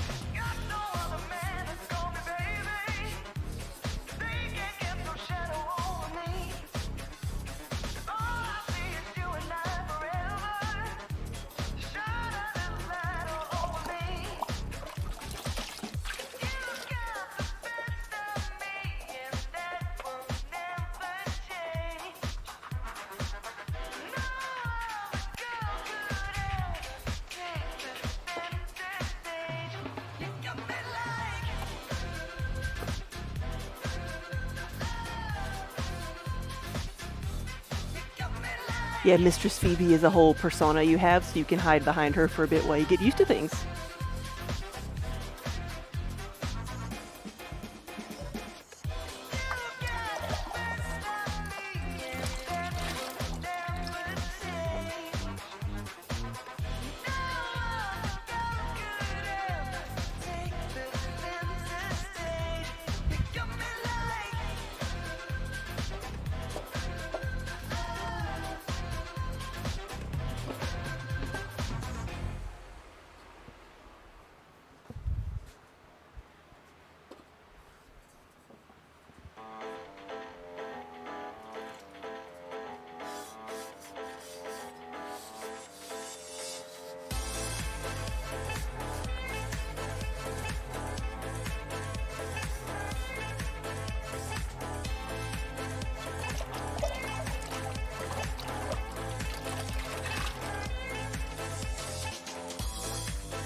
go pick her up from school because it's cold. It's 58. That's cold. 58 is cold. Though it does feel like it when you're used to it being so hot. It does feel chilly. That's funny.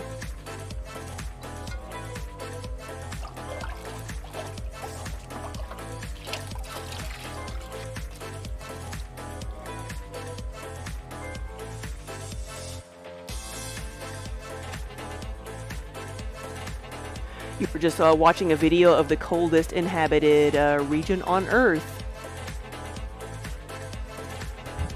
Definitely not here. What is that? Is it not Antarctica or something?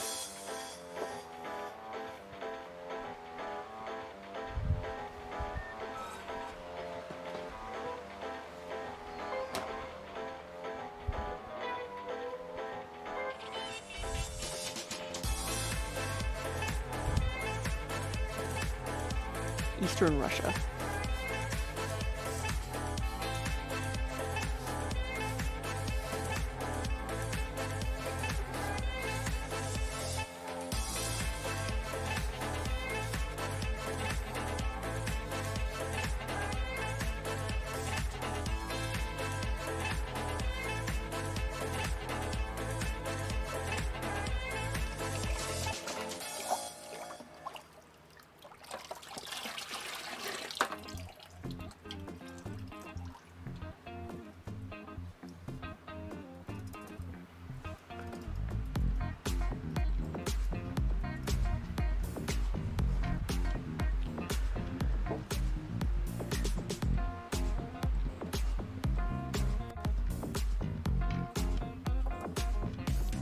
Here is another of the Game of Thrones inspired pieces. It says, My Sun and Stars.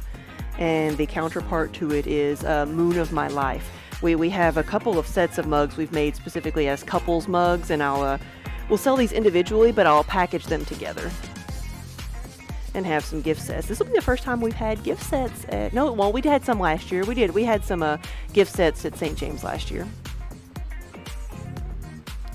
Goosty, you cannot post a link, no. Here we go. Was that a link to Yakuta? Woodworking, hello. Good afternoon.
Whoa.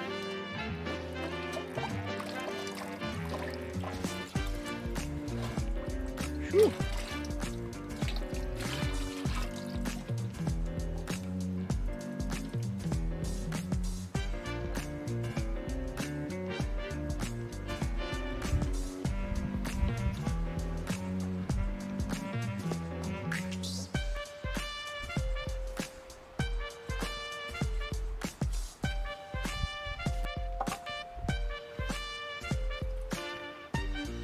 Spock, you've got to go to work soon. Yeah, we'll have a good day at work. Or good night at work.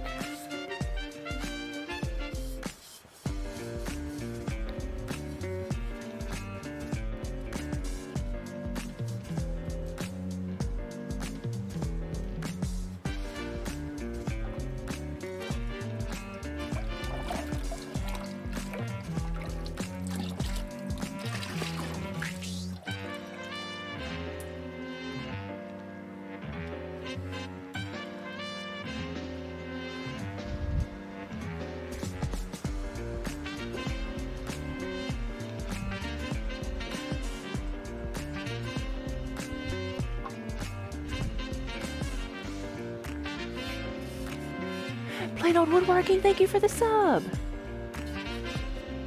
Yeah, welcome to the Muddy Buddies.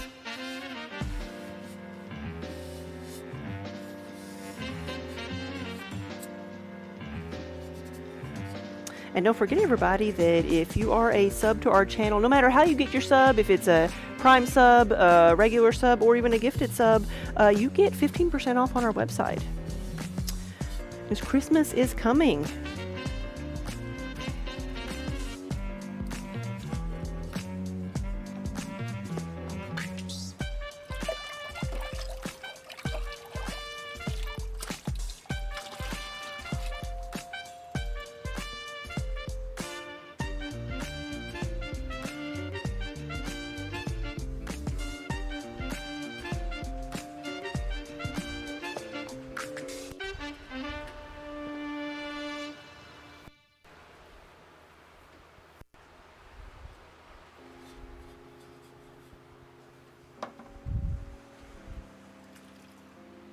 I'm trying to think of what licorice tea would taste like. Would it be similar to like root beer?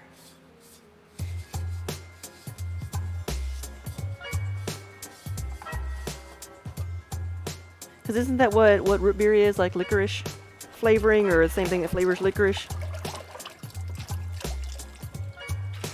Ah. Well, now my foot's a different color.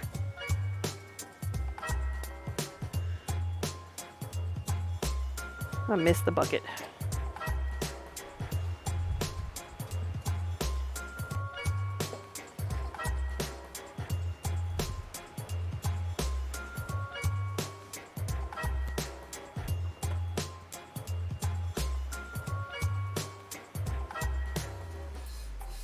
Oh, Spock Jr., thank you for gifting a sub to Star Lady.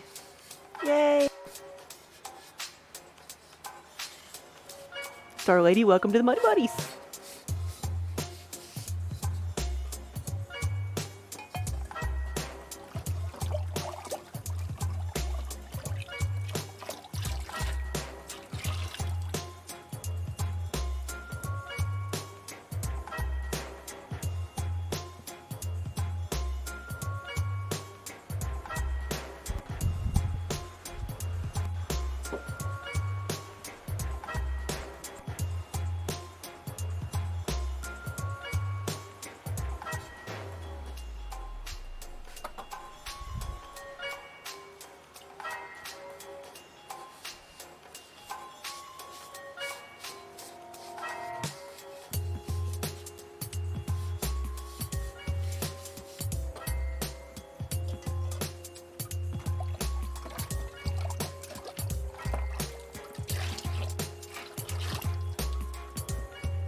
We still have a bunch of these to go, and I'm running out of table space, but we'll figure it out.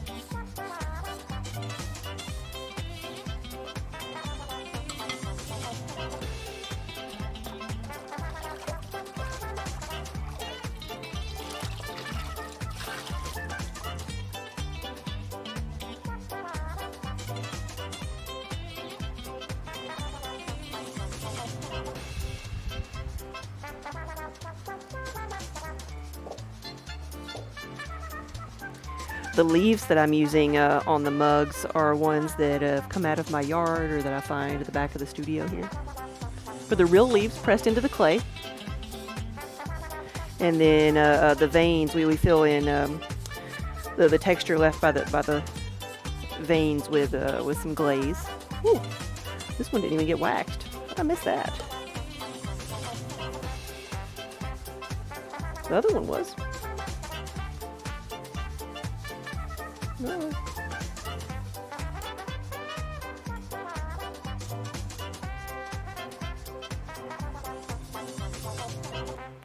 Wax. The leaf didn't get waxed either. Here we go.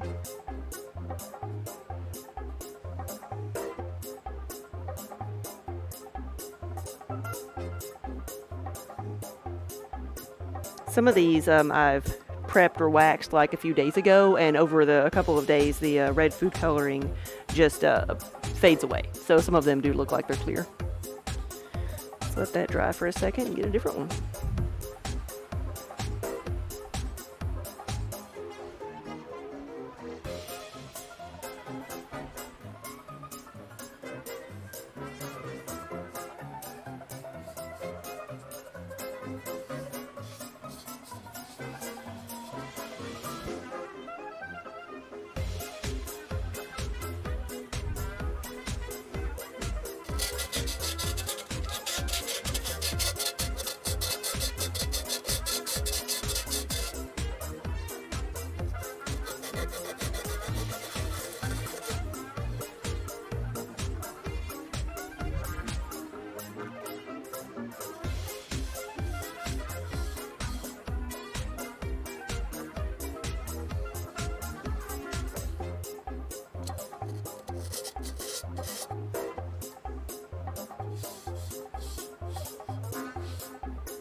All right, Spock, now you're really going. Yeah, thank you again for the gifted sub. Have a good night.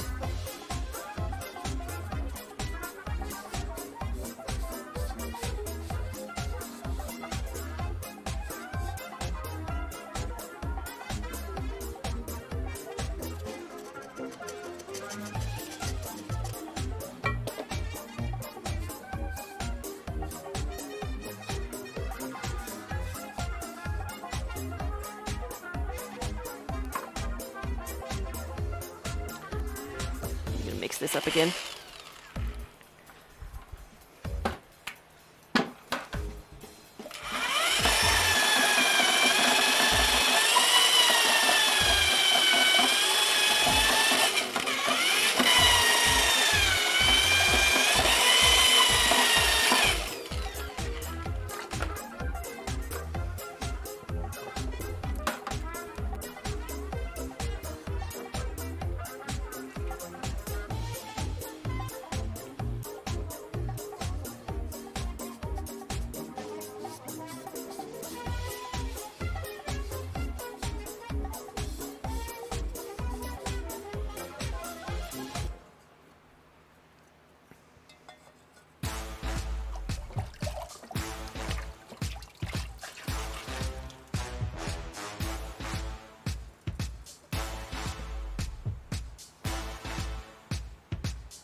glaze this one now.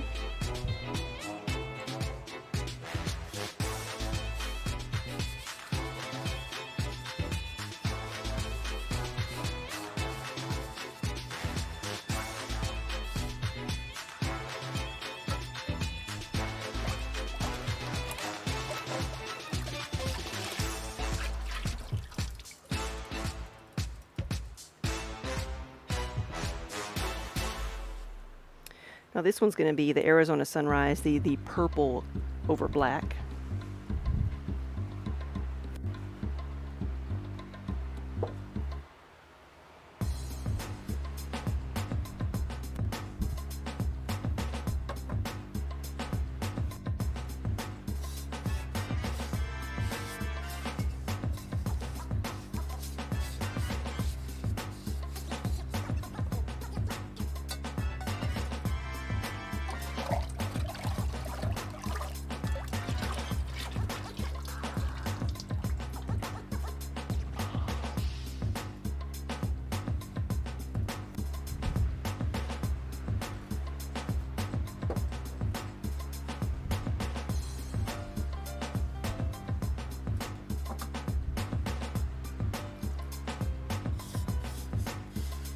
Lassa, good evening. How are you?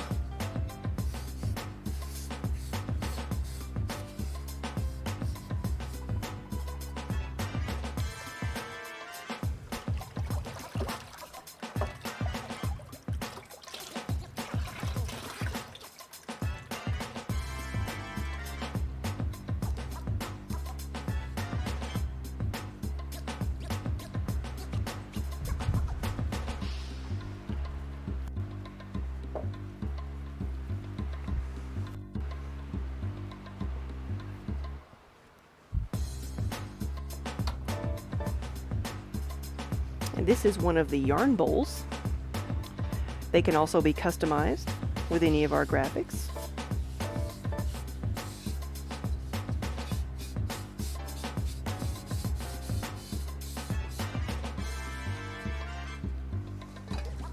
This one I'm going to have to shuffle around a bit.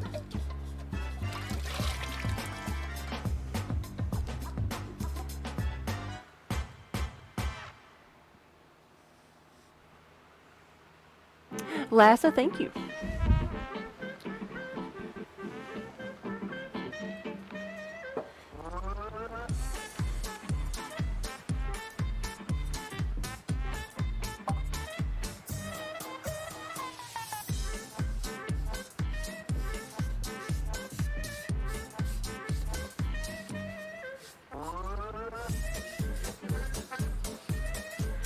No, I'll probably have to put them back over there.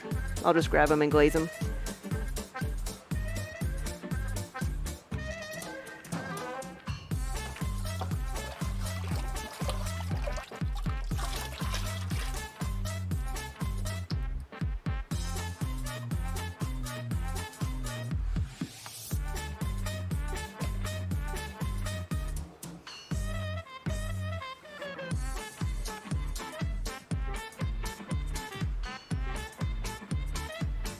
KB Fibers, thank you for the raid.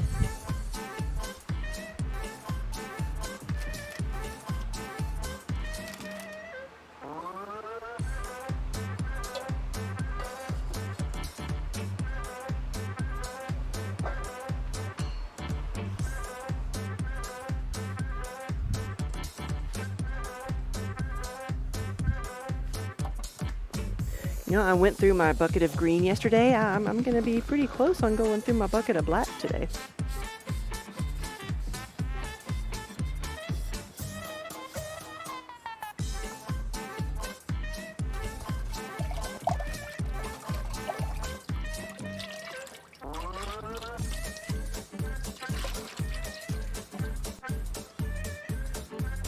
Hey KB Fibers, what were you doing today?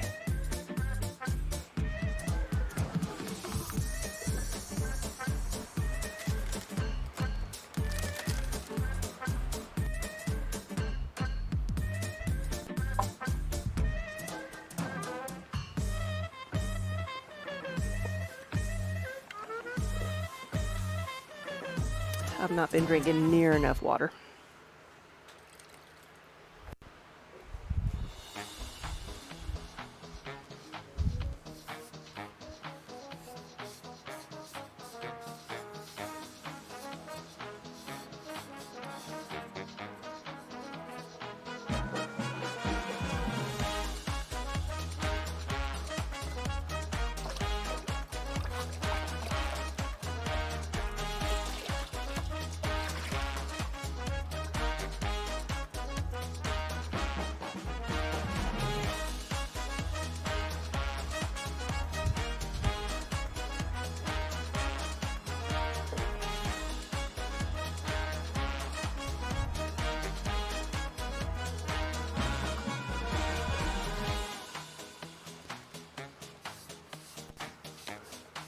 Knitting your test blanket, you got to row 285 out of 400, over halfway.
Almost messed it up.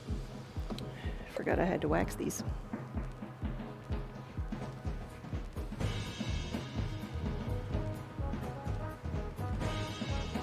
So here's how I wax. For someone who was asking earlier, they're still here. It's just putting wax on the areas that I don't want the glaze to touch. And then the wax burns off in the kiln. It's a water-based wax emulsion, so I can thin it down if I need to, and to let it flow a little bit better.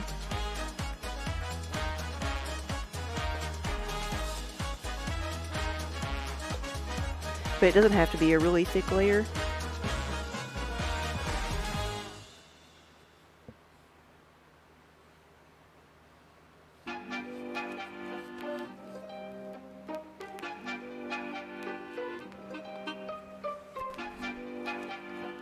And it dries pretty fast. Like I can go ahead and use this now and dip it.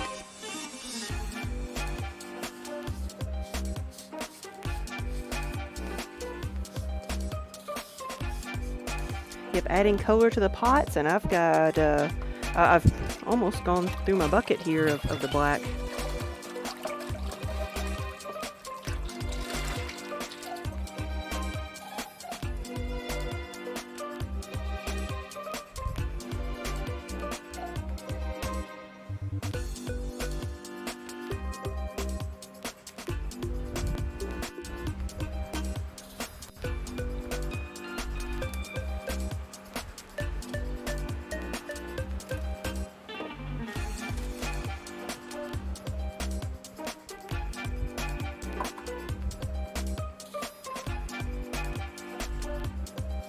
It is a neat process. I don't think about it until I have to start like explaining all the different steps and things, because this has never been the part of the process that I get excited about. You know, as a matter of fact, sometimes I have to just talk myself into it because I would rather be throwing or making things.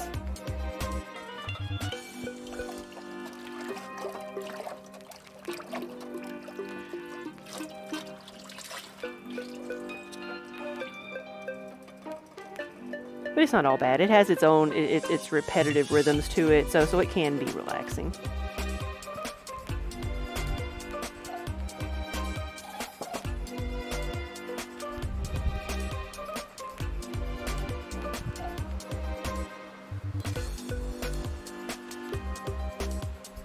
Where's the rest of the alcohol ones? I'm missing them, I'm sure. Okay. Maybe I did. Maybe I did grab them already. Yeah, I think I remember talking about them. Okay, okay, yeah. Whew.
Hey, Gigabit.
Mix it up again.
How many do we have here?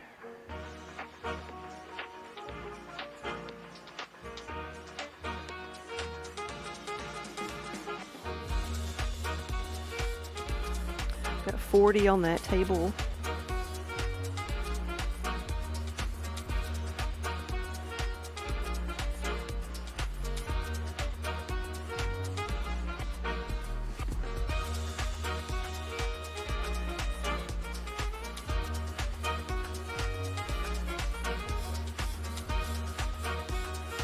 $50 and $40, so we've got 90 here.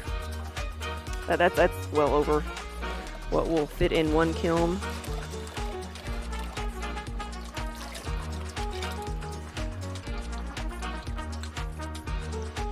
And that's just the black mugs that I've glazed. That's not any of the other stuff that was sitting out here that was already a full kiln load. So I'm good through Saturday, I think.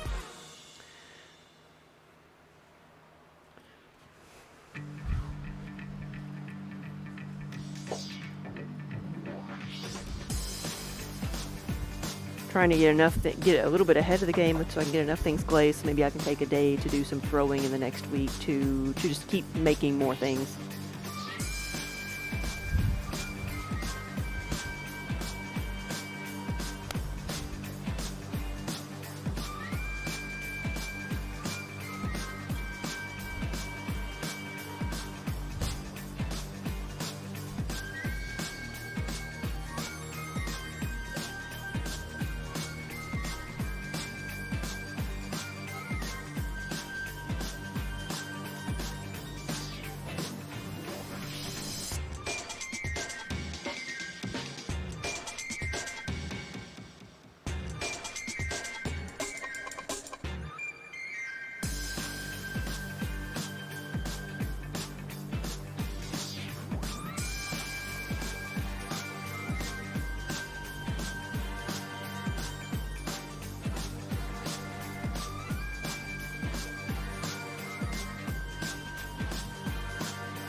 All right, let's do a few more of these.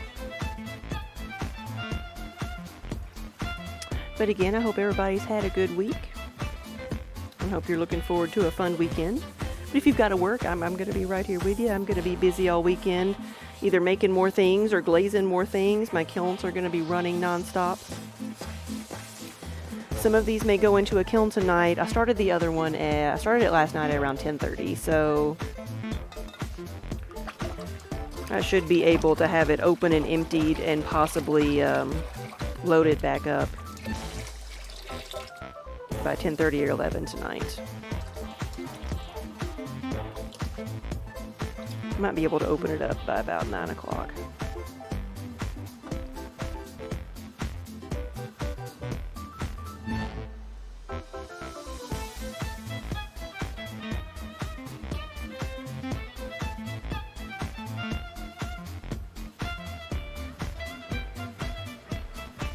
That's just a general rule that if you give it 24 hours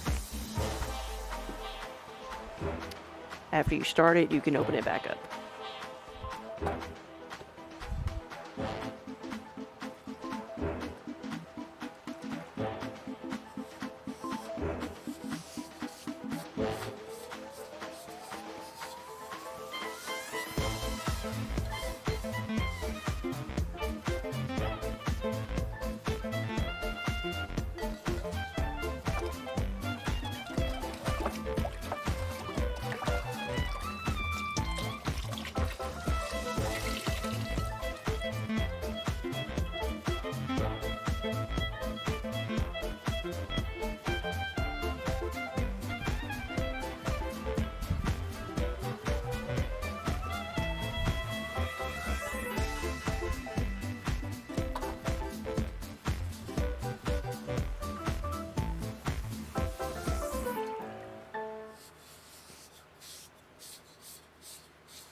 I've already made a couple of these black and blue, or I had already made some that could be black and blue. I think I'll make some of them red, black and red.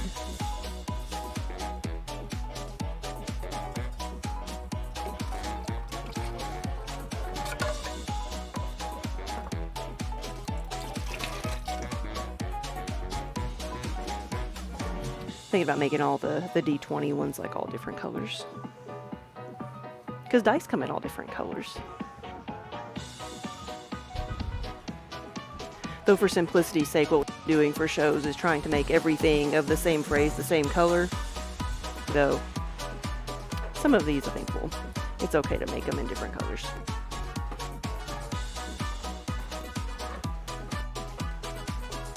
Alright, so there are a lot of other things I would like to glaze either in the Bloody or the Sunrise, like all the bakeware and stuff, but I think I need to go ahead and start processing some of these and move them around because I'm running out of space. And I probably need to make some more black glaze too. I am getting kind of low.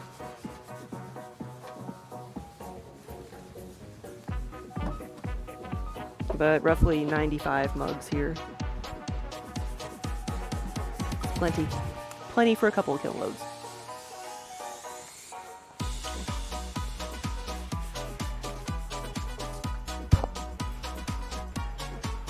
Sea spray over here, so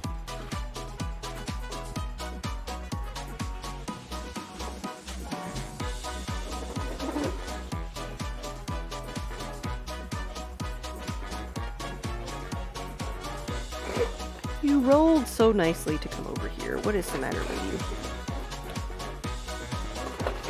There you go.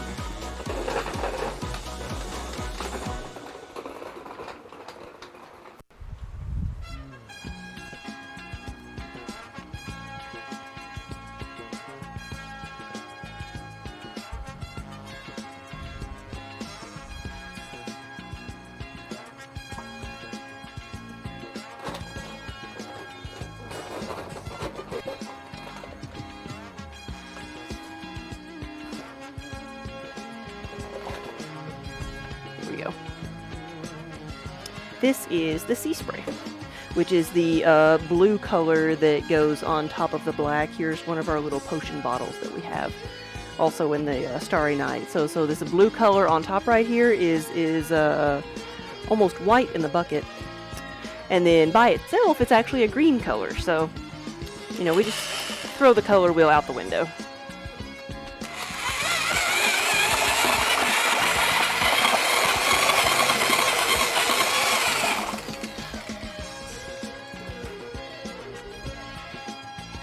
So these, I did all of these first. So I'm going to go ahead and layer these guys.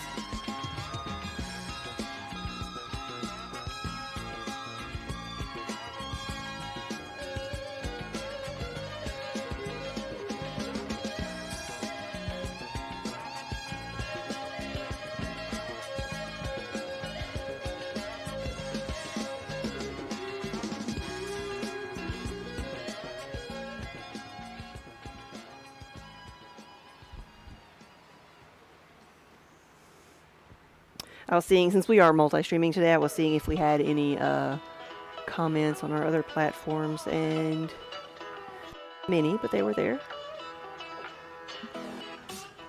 But I was hoping that they're also, like, I'm able to see them here.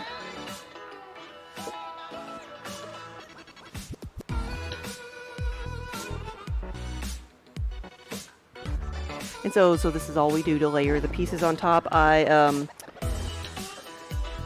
dip the mugs on the top layer, maybe about an inch below the line that separates the body from the rim, because the sea spray is a very runny glaze. If I glaze the entire thing in the sea spray, then it's going to run off the pot, and that's just going to make a mess. So I leave plenty of room for it to drip.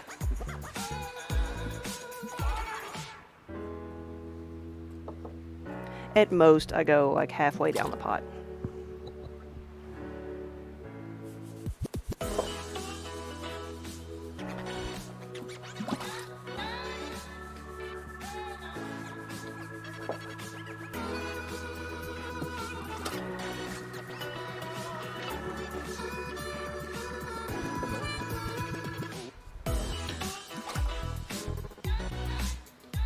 one here that needs to be solid black. Oh, it's way back there. Okay, good.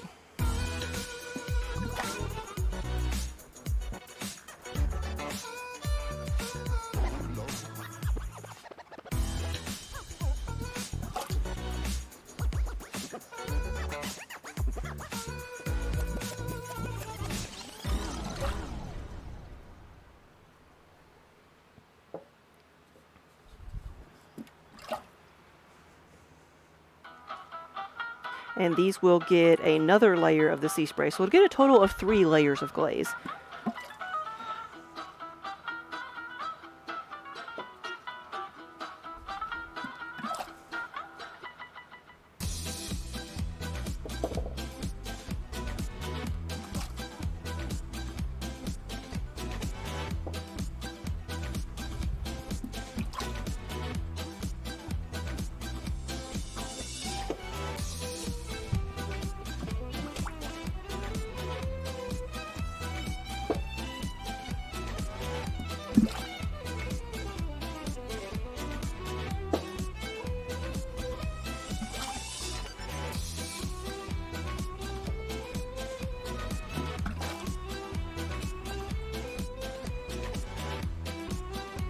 Yeah, you like the way it's melted after it comes out of the kiln. Yeah, and nice and drippy. That's what I like too when I'm layering the colors. I like it when they run in the kiln. So some of them like the bloody and the hocus pocus, I have to make it drip like when I'm applying the glaze.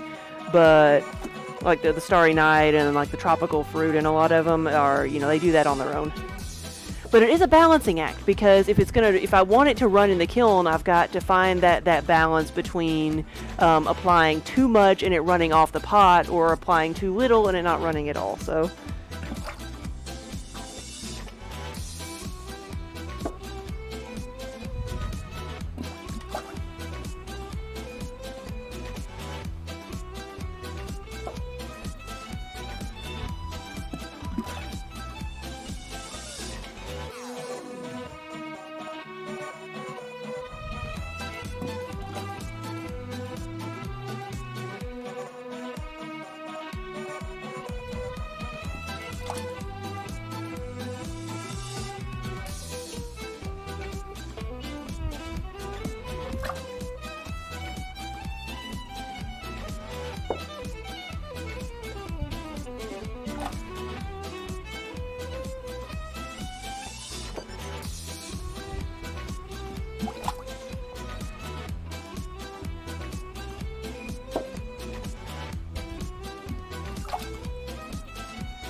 Two more there.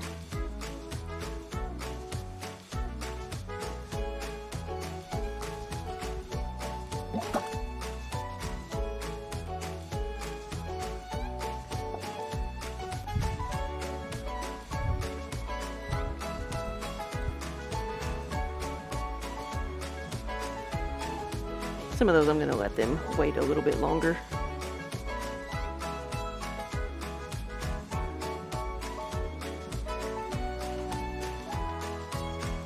Hey, Gemma. Well, were my ears burning this week? Oh, is that what it was? Paul was showing you the figure he made for Sir Amic. Yes. Oh, man, isn't it great? My favorite part is the Kiba in his armor. And the little wonder hamster.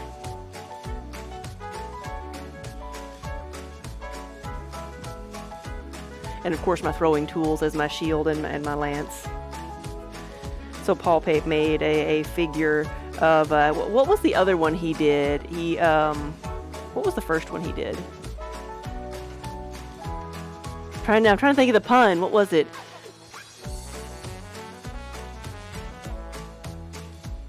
Circumference. Yeah, I should have just read. I knew you were gonna post it. Yeah, circumference. He made a circumference. He made a statue of a fat little knight as a joke, and so we told him he should make ceramic, and he did. It's me writing my trusty Steve Kiva.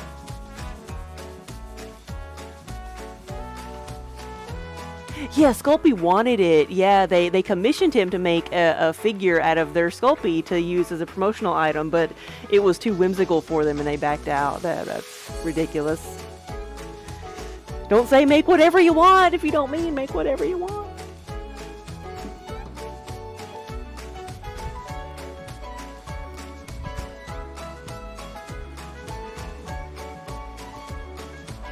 I'm in search of a bucket of red glaze.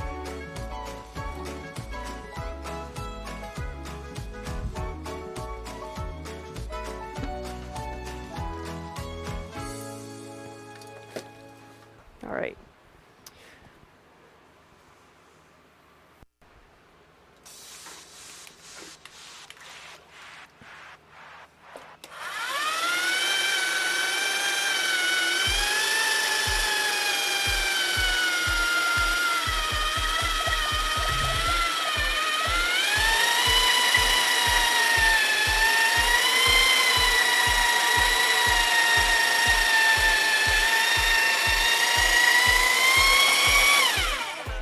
I guess I really haven't used this in a while. I'm going to have to work with that, so I'll do that later. I'm going to have to dig all that out and rehydrate it. So that's a case where the glaze has settled too much onto the bottom and it won't mix up. That was supposed to be the red to go on top of the bloody things.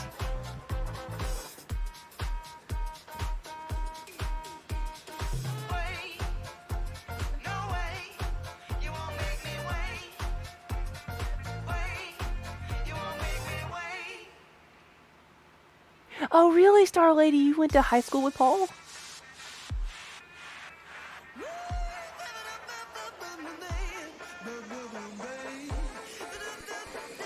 So the other thing I can do is finish some of the jade and iron pieces I had set out.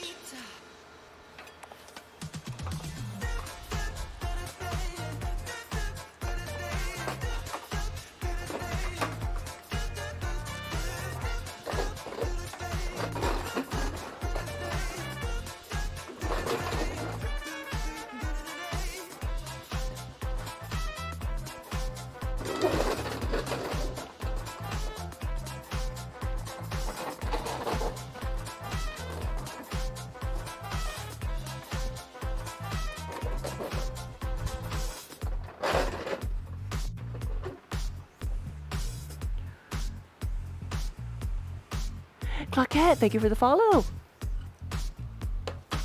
Band Geeks Unite. What did you play?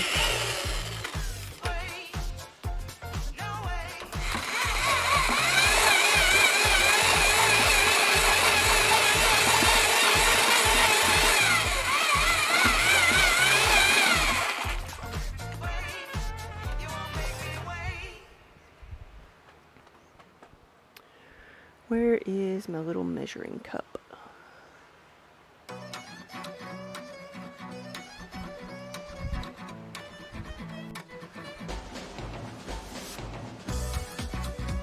So I've got these guys which have been dipped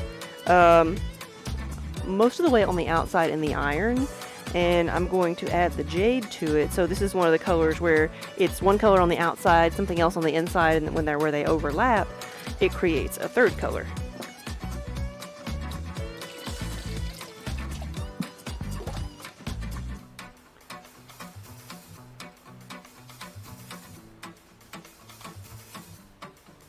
And of course, I forgot as soon as I said that I was going to do it a different way.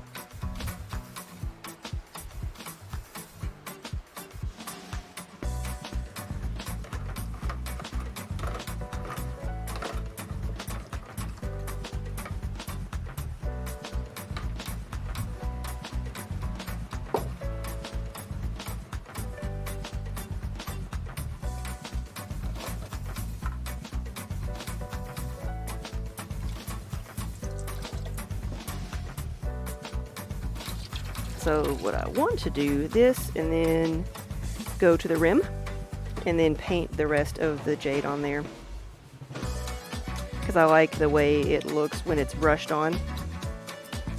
It gives more contrast, because the jade can be a little bit thick and sometimes like cover up the iron and not really change colors. The last time I did it this way, it looked really good, but I forgot on that last one.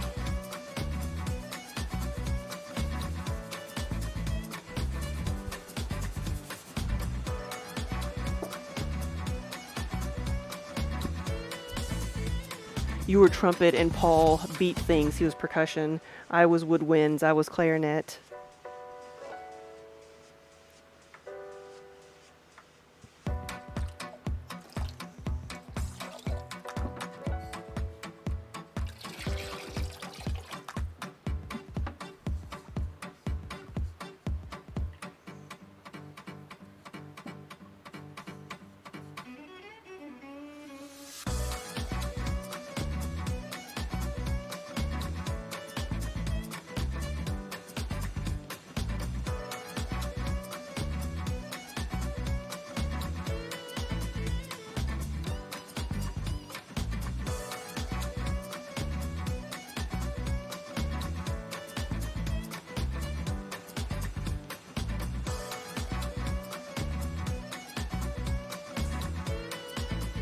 Star Lady, your fourth spawn picked up clarinet.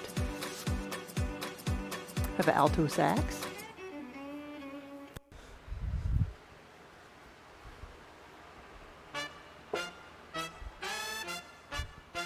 Why, good morning, Meanie.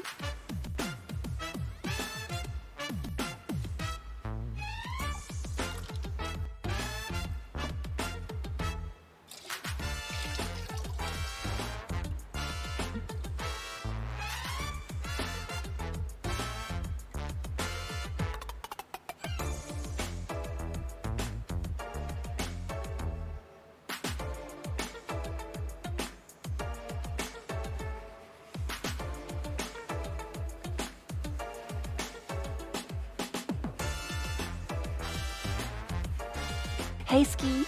Good afternoon.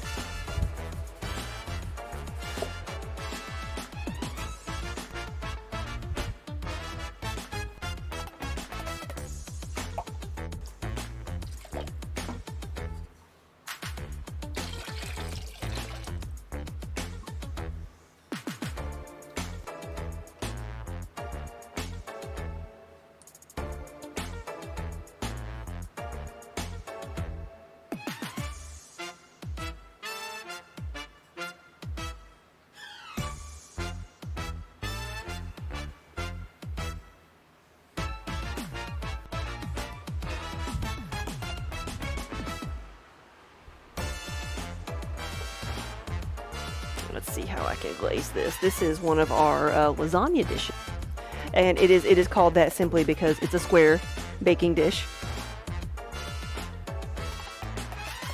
And so we thought that would be a good name for it.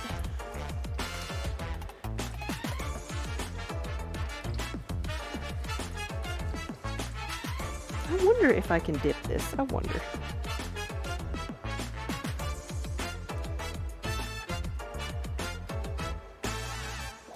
Just a little bit.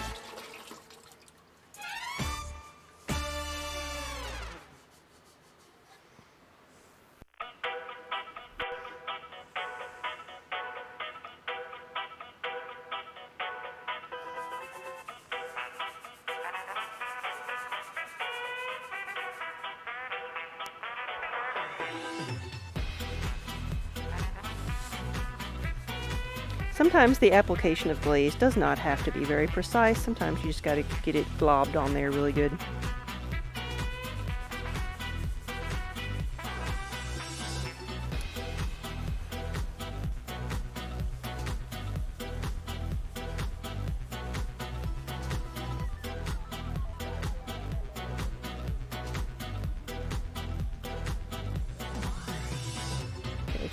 And then it can be just a lighter application for the overlap.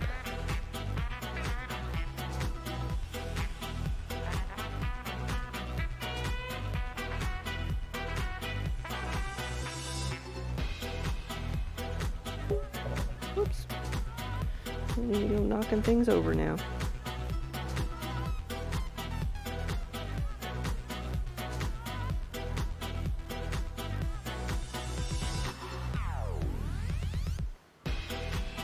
All right.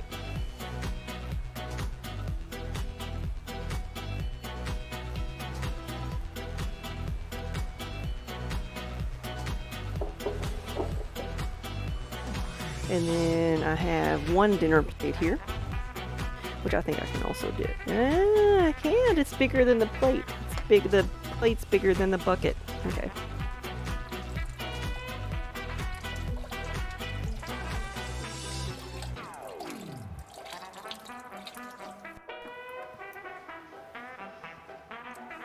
One of the reasons I don't want to overlap the two colors too much with just pouring the glaze on is because together these two colors like to run a lot.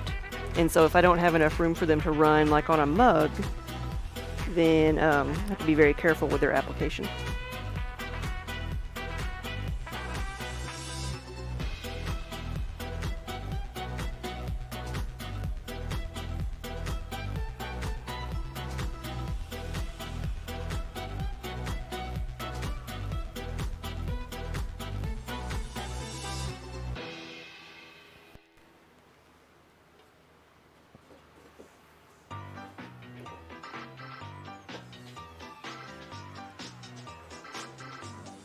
There we go.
Alright, got that one taken care of.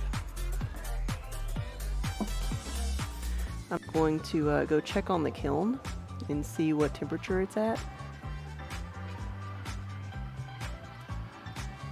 There's me cleaning herself.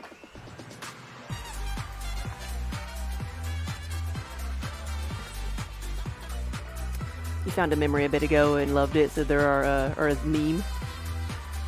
There are two sides to a trumpeter's personality. There is one that lives only to lay waste to woodwind, strings, French horns, percussionists, and trombones, leaving them lying blue and lifeless alongside the swath of destruction that is the trumpeter's fury.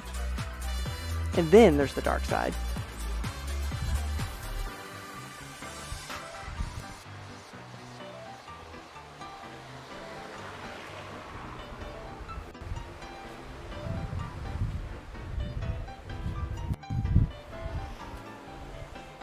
Make a noise, but it's not a bad noise.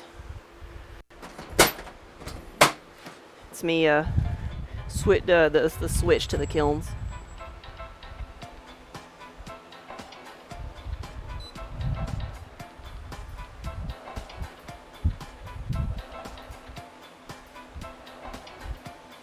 $662 degrees.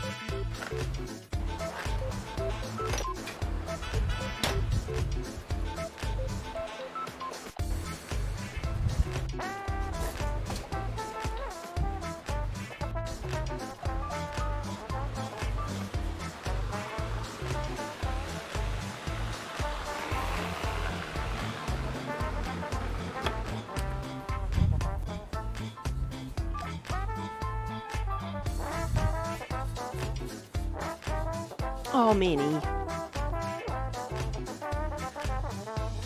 You've been abandoned.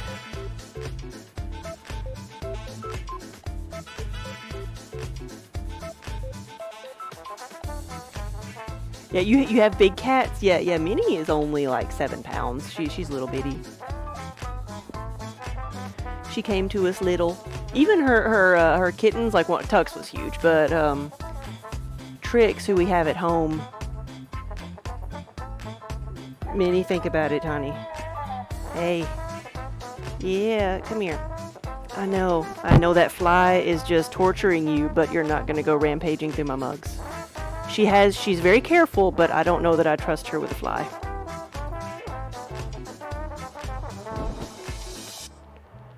Yeah, but even Trix, her daughter, is not that much bigger than she is, so I don't think she ever would have been really big, but she came to us. The vet said, guessed that she was about 6 months old when she came to us about to pop with kittens.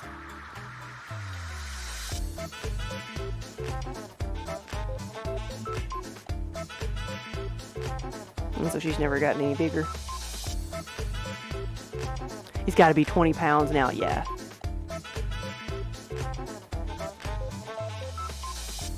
Like, this is okay too.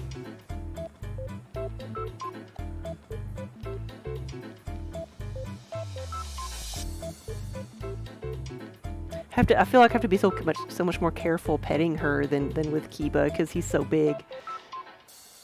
She just feels so fragile.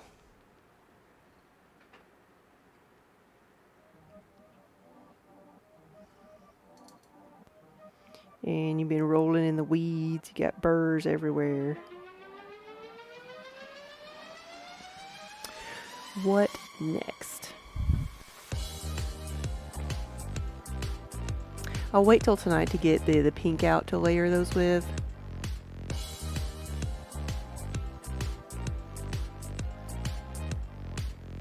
And I'm just running myself out of table space.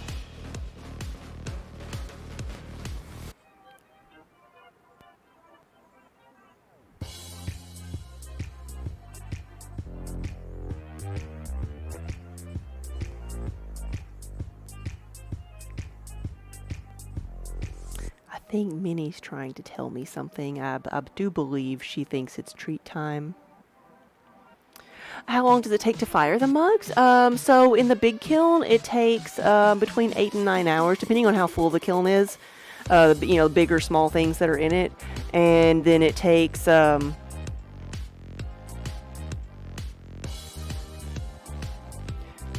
15, 16 hours. I think the average of like 18 hours to let it really cool down properly. It's a general rule of thumb to think that any time that I start it, so I started this one at 10:30 last night. 10:30 tonight, I should be able to open it. It might be warm. I might have to use the fuzzy gloves. I got a new pair of fuzzy gloves. I've got a new pair that doesn't have any holes in it. So need a treat option for her, yeah. We tried one time to have a machine that would people could donate bits and feed her, but feed the cats, but it never would work properly. It kept getting jammed. But so I probably will. I may break in my new fuzzy gloves tonight and unload the kiln and reload it. I just put a fan on it. It's at 600. I can open it up safely for the kiln and for the pots at between 450 and 500, because that's when you take something out of the oven and the pots are oven safe. So that amount of thermal shock is not going to hurt them at all. But opening it up hotter than that could be harmful to the pots, but it could also be harmful to the kiln itself.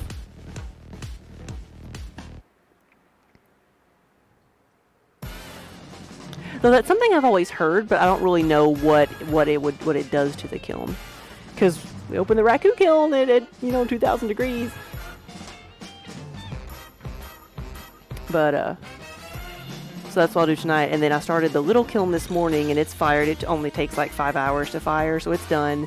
And so in theory, when did I start it? I started at like 9 o'clock, 8:30, 9 o'clock. It could I could open them both at the same time tonight, and then just start one of them and fill the other one up to be started in the morning. If it ended up being like too hot, I could start the little one tonight, and then the big one in the morning, and then the little one again. Either way, I'm gonna be making firing 2 kilns every day at least. And then I've got another bisque that I can do. So yeah, we got a lot of stuff going on.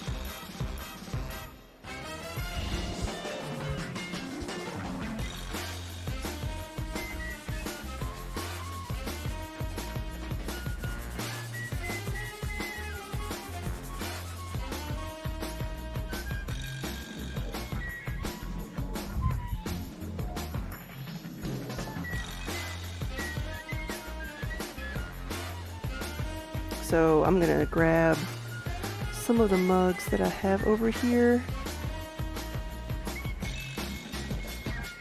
and just put wax on things and then put them back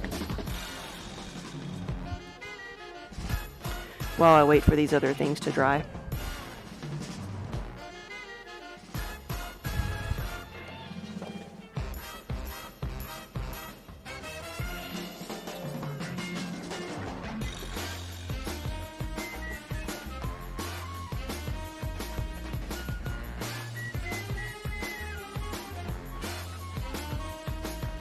Right, decisions.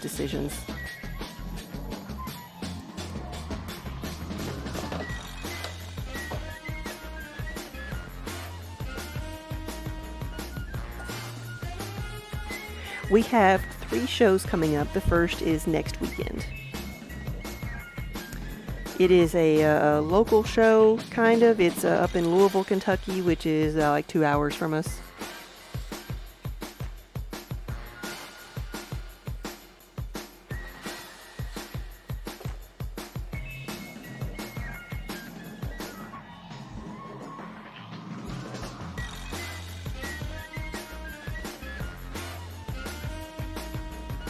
It is an outdoor show, so I pulled out the tent earlier today and made sure we had all the pieces and parts to it.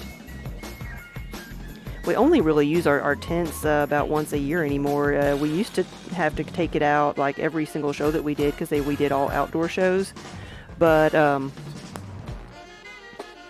we've gotten to the point now that most of our shows are in convention centers or at least like inside somewhere. But this is one that is still an outdoor show that's really good to go to.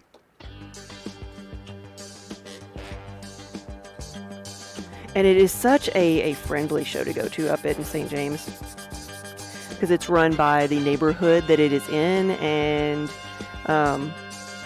they have good bathrooms for the artists to go into. They have a regulated load in, load out schedule.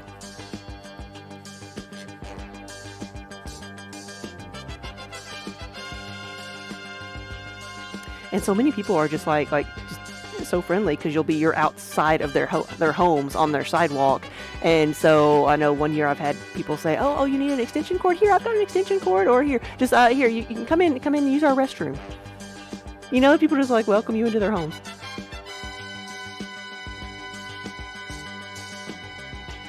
You're going to be in Sioux City next weekend. You have an Art in the Park show every year. You like to go check out all the exhibitors. Yeah. We're going to be, St. James, and then the next weekend is TwitchCon in San Diego. It's 2,001 miles from our house. Exactly.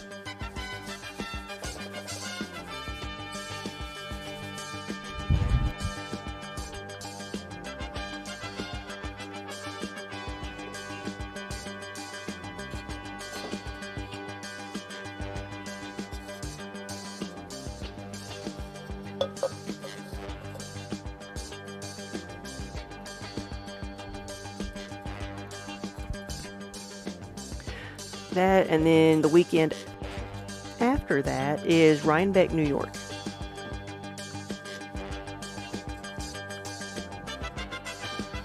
I do believe there was a time when Daniel said he was never going to do that to himself again, but here we are.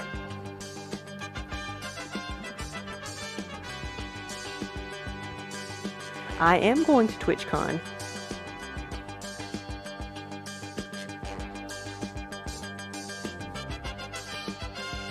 Me and Daniel will both be there.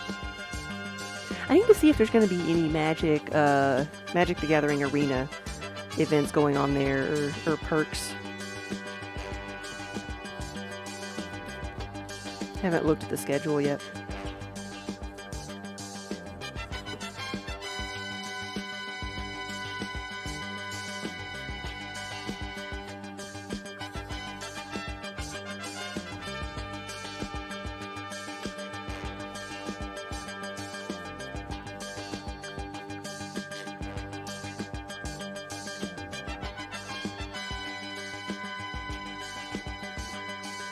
Star Lady, am I a Magic player? Yes.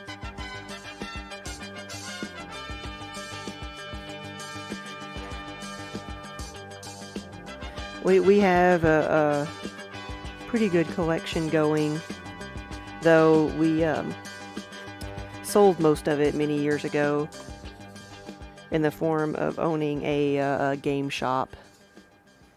But we kept some of our favorite decks that we had, mostly EDH decks.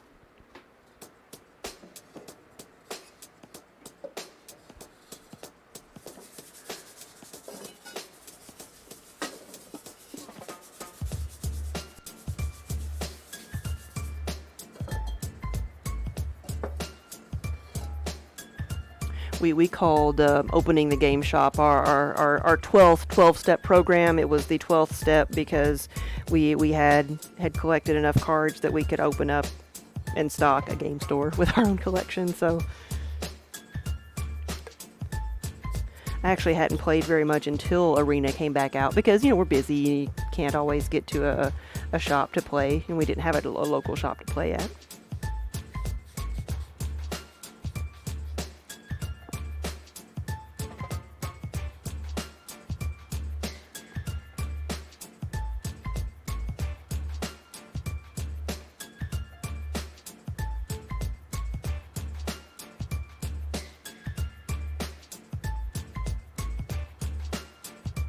Star Lady, are you serious?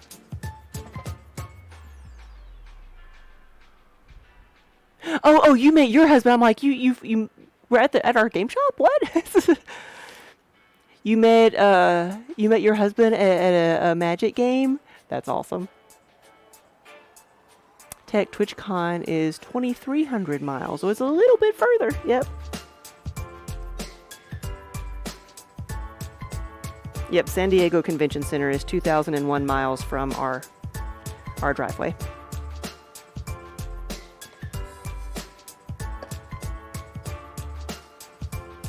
Met your husband at a Magic game at a pizza parlor.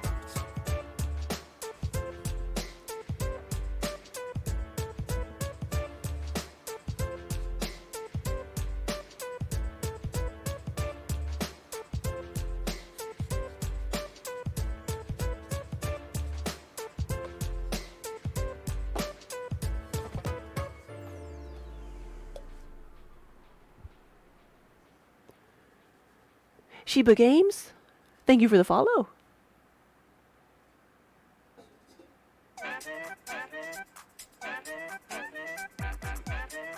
What is this? Sheba Inu holders? What is that? Hey, Minnie. Yeah.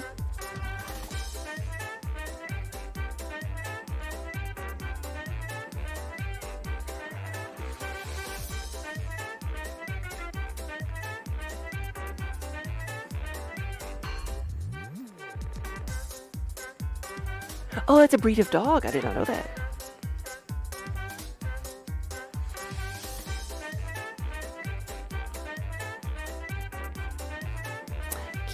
Kiba, Minnie's making us some biscuits.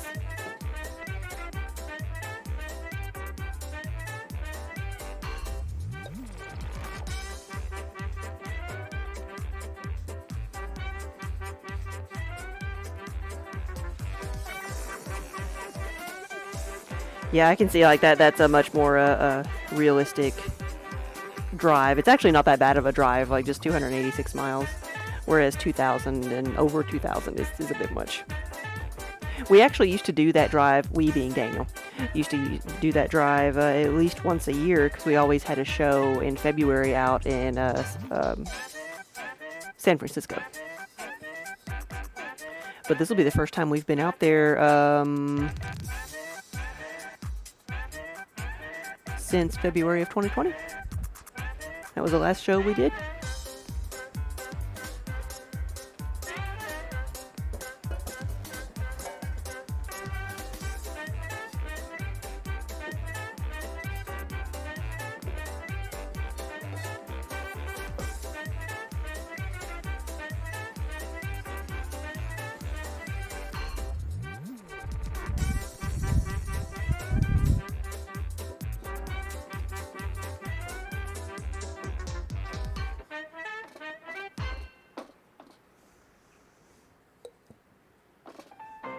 She took a brief, she had to take a break.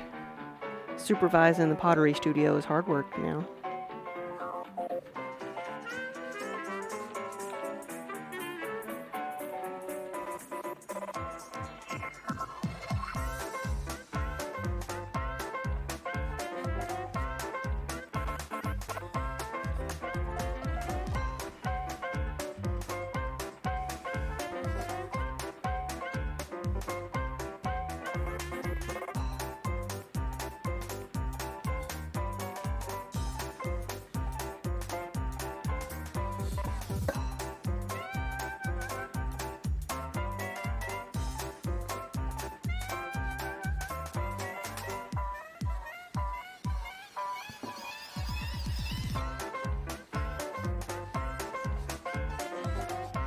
She's patiently or not so patiently waiting for her treats. Because when I go home in the afternoon to get some supper, I give her treats. And it started out because she would go outside and she wouldn't want to come in, so I would shake the treat box to get her to come in. And that's translated into me giving her treats every afternoon, no matter what. I'm not sure who was being trained better. Though I was being trained.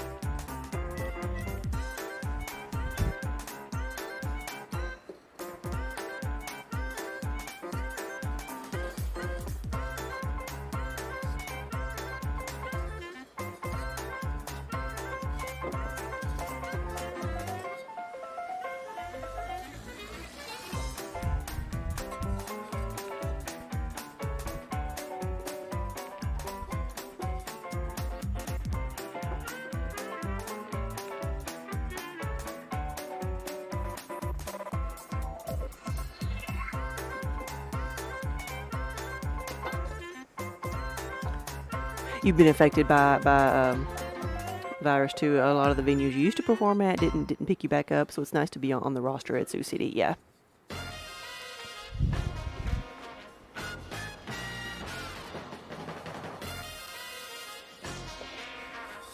Yeah, we are definitely doing fewer shows this year than we have in the past. It's just that they're all concentrated in October.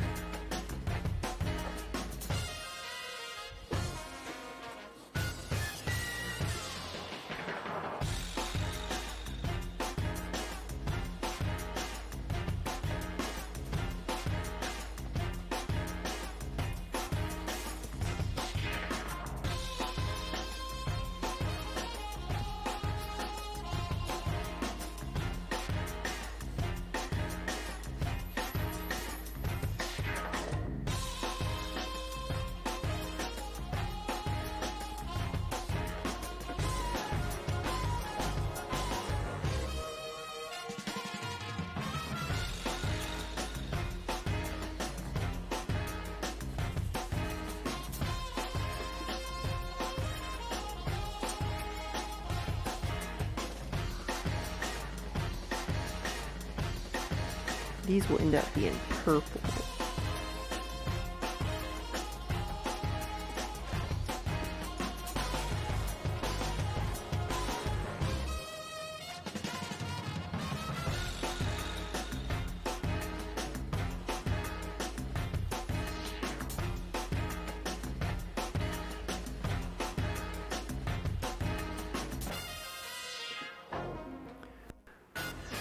Megan, hey, thank you for the raid. Hey, you're getting off early. Yeah, it's fun to see the kids at your shows. Well, welcome everybody. So many people. Hold on to your crafts. We got them. We've even got Guard Kitty on duty. Hey, Megan.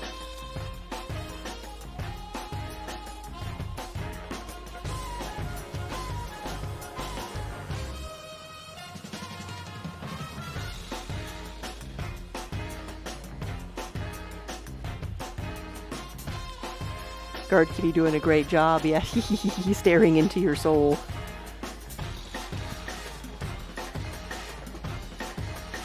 Megan, what were you working on today?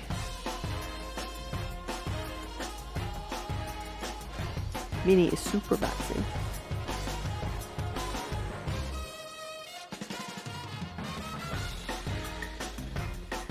That counter has not moved. She's holding it down well.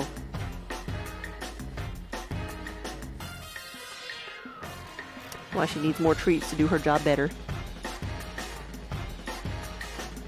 You finished a crochet with a snail with a cauldron shell and started a poisoned apple. That sounds adorable.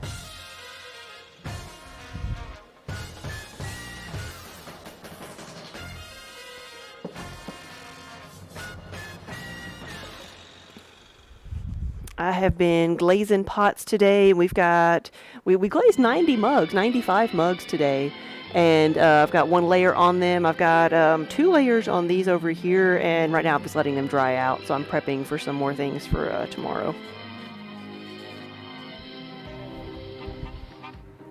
And I may just end up getting out another table so I can glaze more things.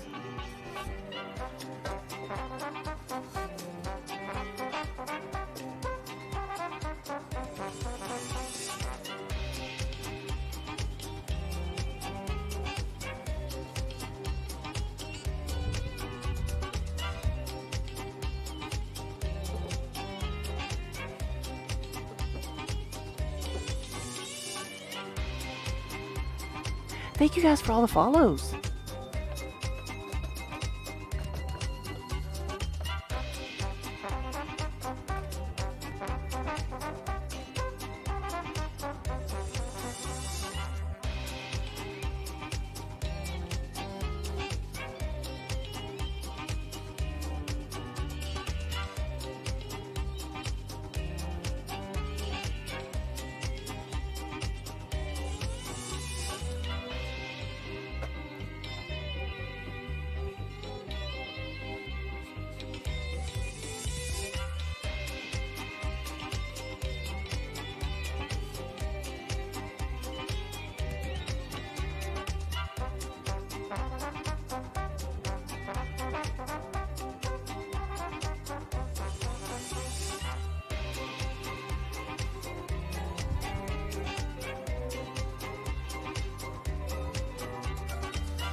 Let me apply a little bit more to that one.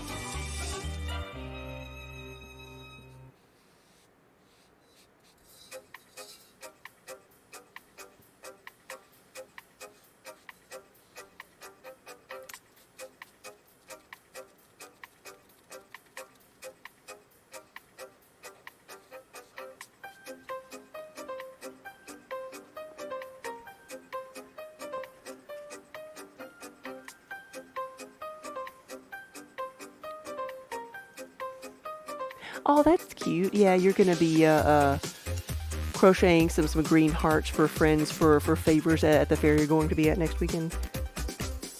Oh, excuse me.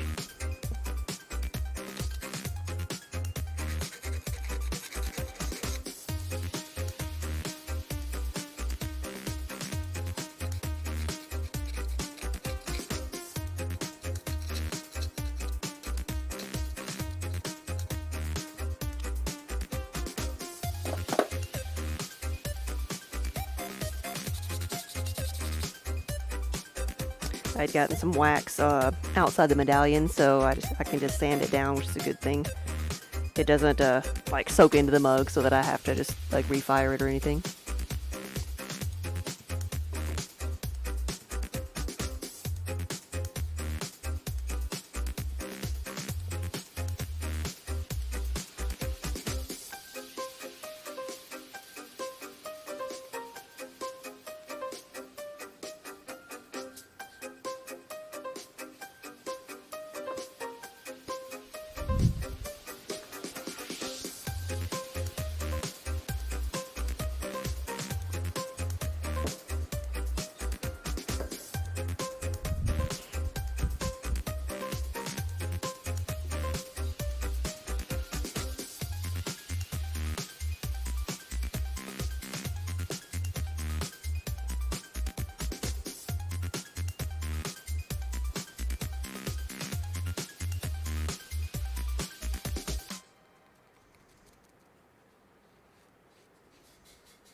Yeah, this is not a paraffin wax. The oil waxes are a mess. Yes, and they're like very toxic to burn. Well, I can't say this is not toxic to burn because it does, when it burns off, it stinks to high heaven, and the kiln does, which is why one reason we vent it. But when you're have it in a hot plate, it's very easy to get it overheated and just be putting toxic fumes right into your system, and it can catch fire, which is another big one. We had a one of the local food truck places that we have, actually their truck pretty much exploded on them this past week.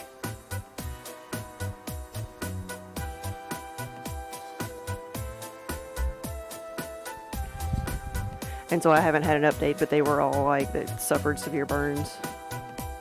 So fire is no joke.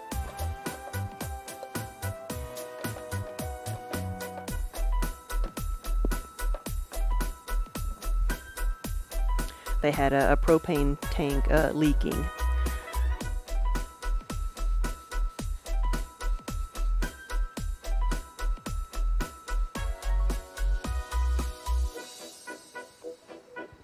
No, it is it's more than frightening. It's terrifying. This is from someone who is had to go through the healing process from a third-degree burn. Luckily, it was just on my hand and not anywhere else.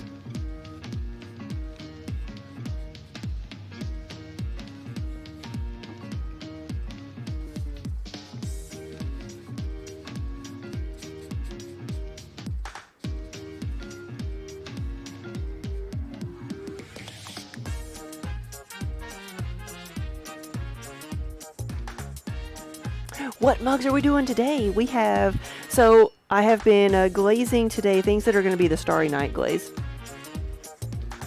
which is the blue and black, this one right here. So I've put, we have like 95 mugs that I've put the black glaze on, and then most of them are going to get this blue color on top. These over here have gotten that layer on top. Some of the others I'm waiting for them to dry a little bit. And then these, they need to get a second layer of the same color. So 3 layers of glaze altogether to make this color. I just see that I missed one right here in the middle. I need to put something on that one. But right now, I'm just waiting for them to dry so I can do more. And waiting for the kilns to cool down, so I'm just prepping some more mugs.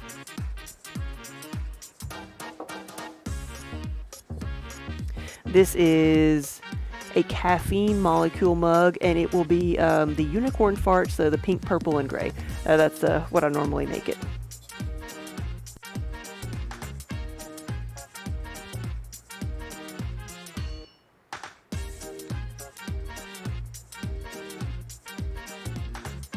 Yeah, Star Lady. Yeah, you need a jar that asks for story funds. Yeah.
Hey, Kiba.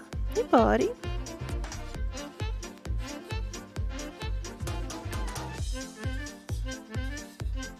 He's like, are you going to provide a liftgate service?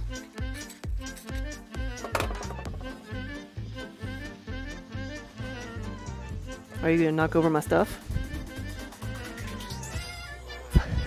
Come on. Here he is.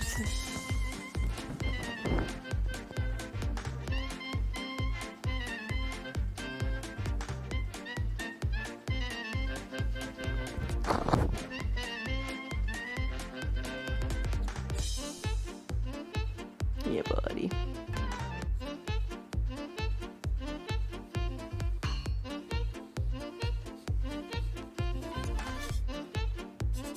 I'll get these out of your way so you can have your bucket, okay?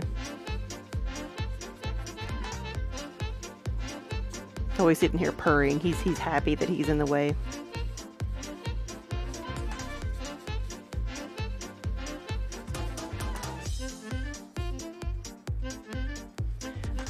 While Minnie's over here like, oh, this is so comfy to be able to stretch out on the cat bed.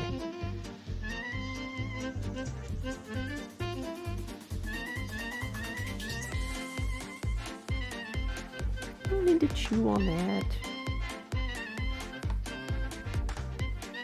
There you go.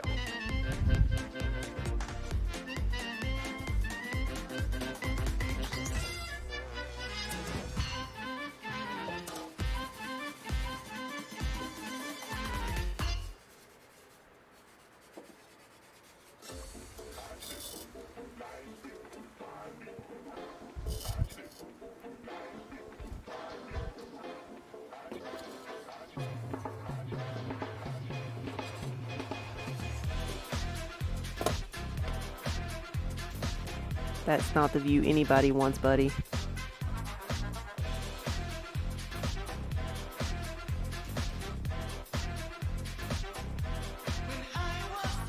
Right there, okay. By both hands, both hands. Your Atticus will lay on the keyboard when your husband plays video games. Once when you were running a Zoom meeting, he leapt from the bed and landed on your shoulder. Oh, yeah. Minnie does that every once in a while if she's not getting the attention she thinks she needs. Like, Minnie is not as needy as Kiba, but when she decides she wants pets, she wants them now, and you will obey.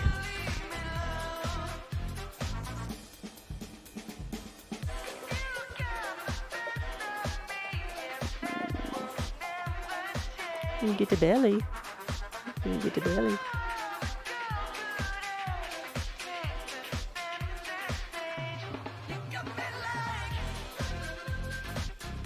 He's all staticky because it's starting to dry out. We're shocking each other.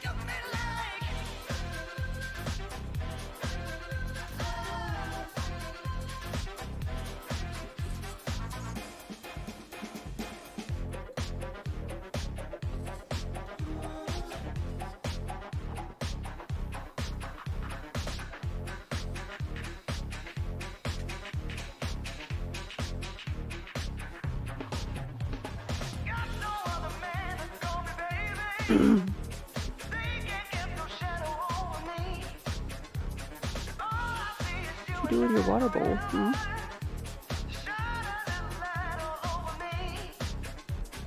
Don't you want to go cuddle with Minnie? Hmm?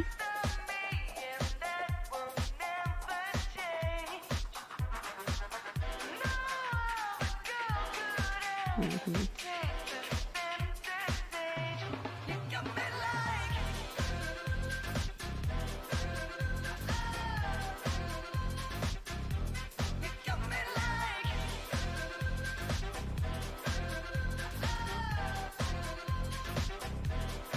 Sorry, it's the cat petting stream now.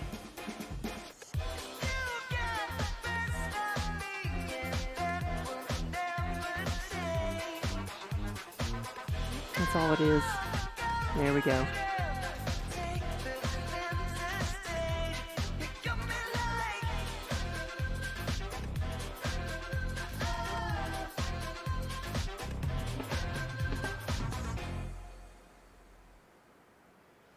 Yeah, buddy.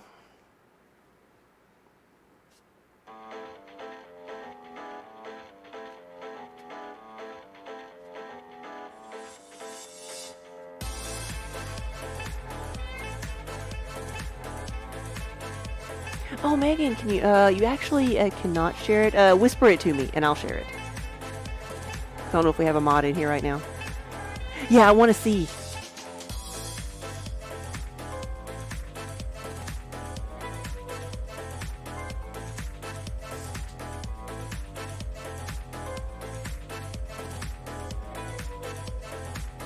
I've had Minnie come, like, it actually happened on stream one day. She came and, like, just scaled my back. Like, I did not pay enough attention to her, and so she just, like, jumped and hit me, like, waist high and just climbed onto me. And it was like perfectly on stream. It was a great clip.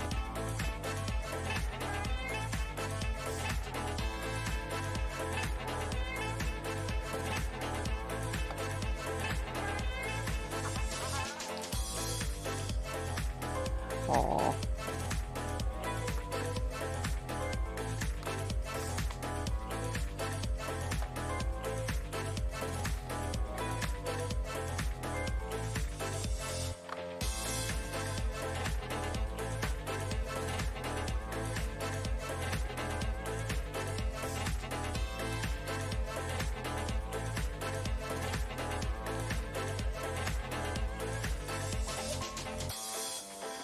Down.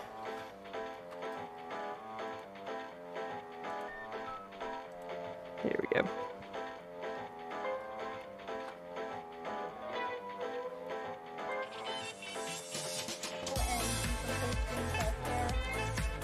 Oh, whoops.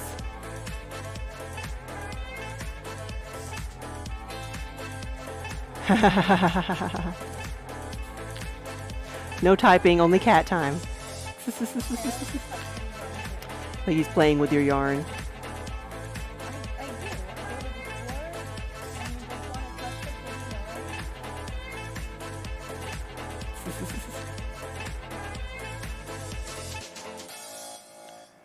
Oh, did you get some more licorice tea?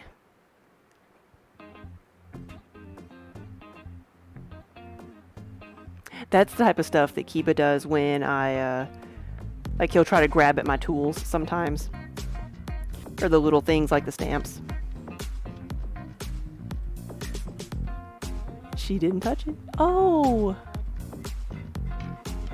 You made lemongrass instead? Ooh, I got a good spot. I got a good spot. Alright, take care of it.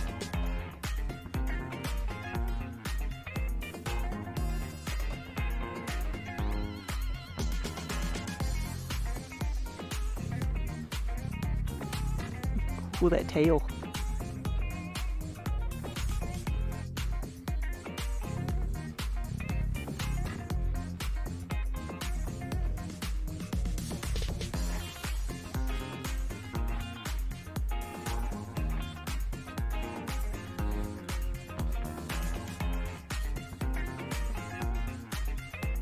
Haha, his tail.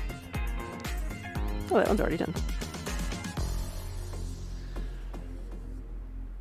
Hey Benny, good afternoon. How are you? I'm doing well.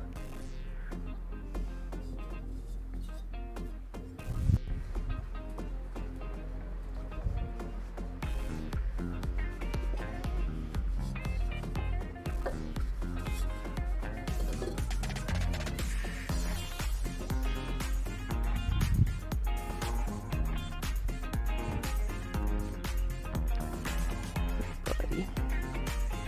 Come on here. Oof.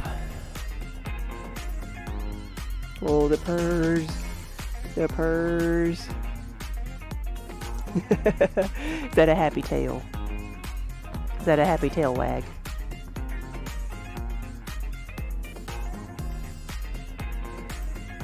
He's like, I don't care. I don't care if you're getting cuddles. It is about time to go. It is about time for supper.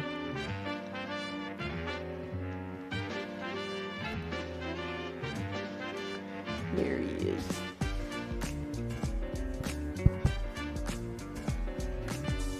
Your Artemis does the tail wags too. Does he have half a tail? Kiba only has half a tail.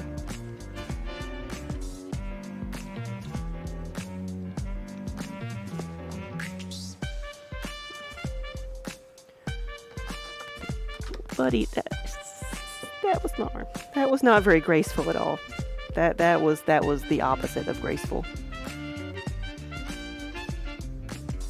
And you managed to scratch me.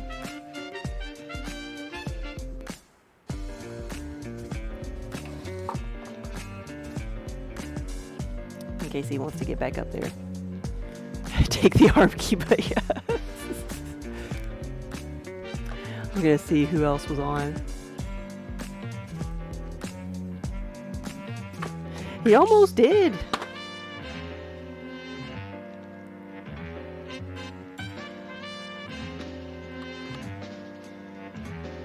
I mean, look at that.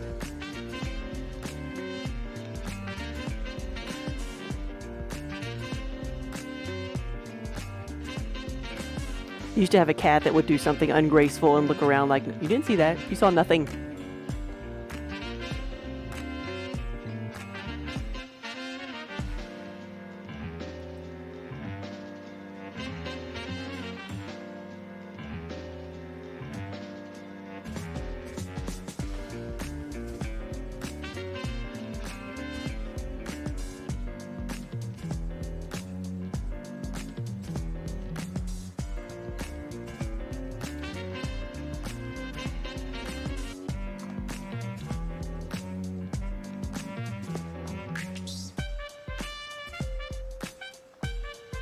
So what's everybody working on today?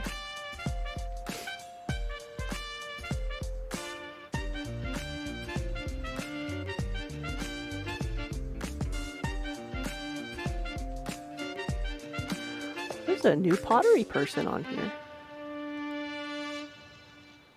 Let's go see what they're working on.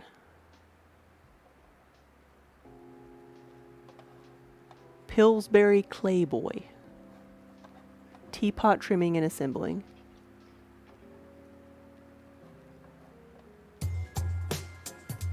Let's go say hello.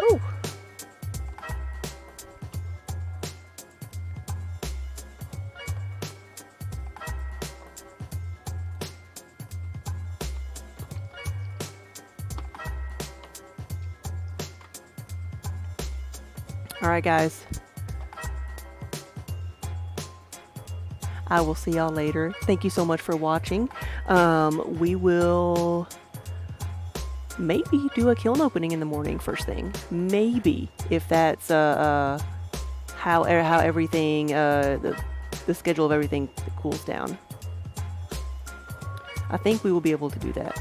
So, but after that, we'll be doing a lot more glazing tomorrow probably.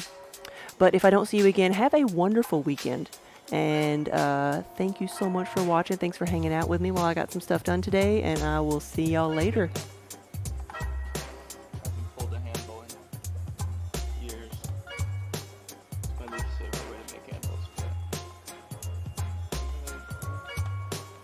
out of your comfort zone. Rating was 50. Wow. Thank you so much.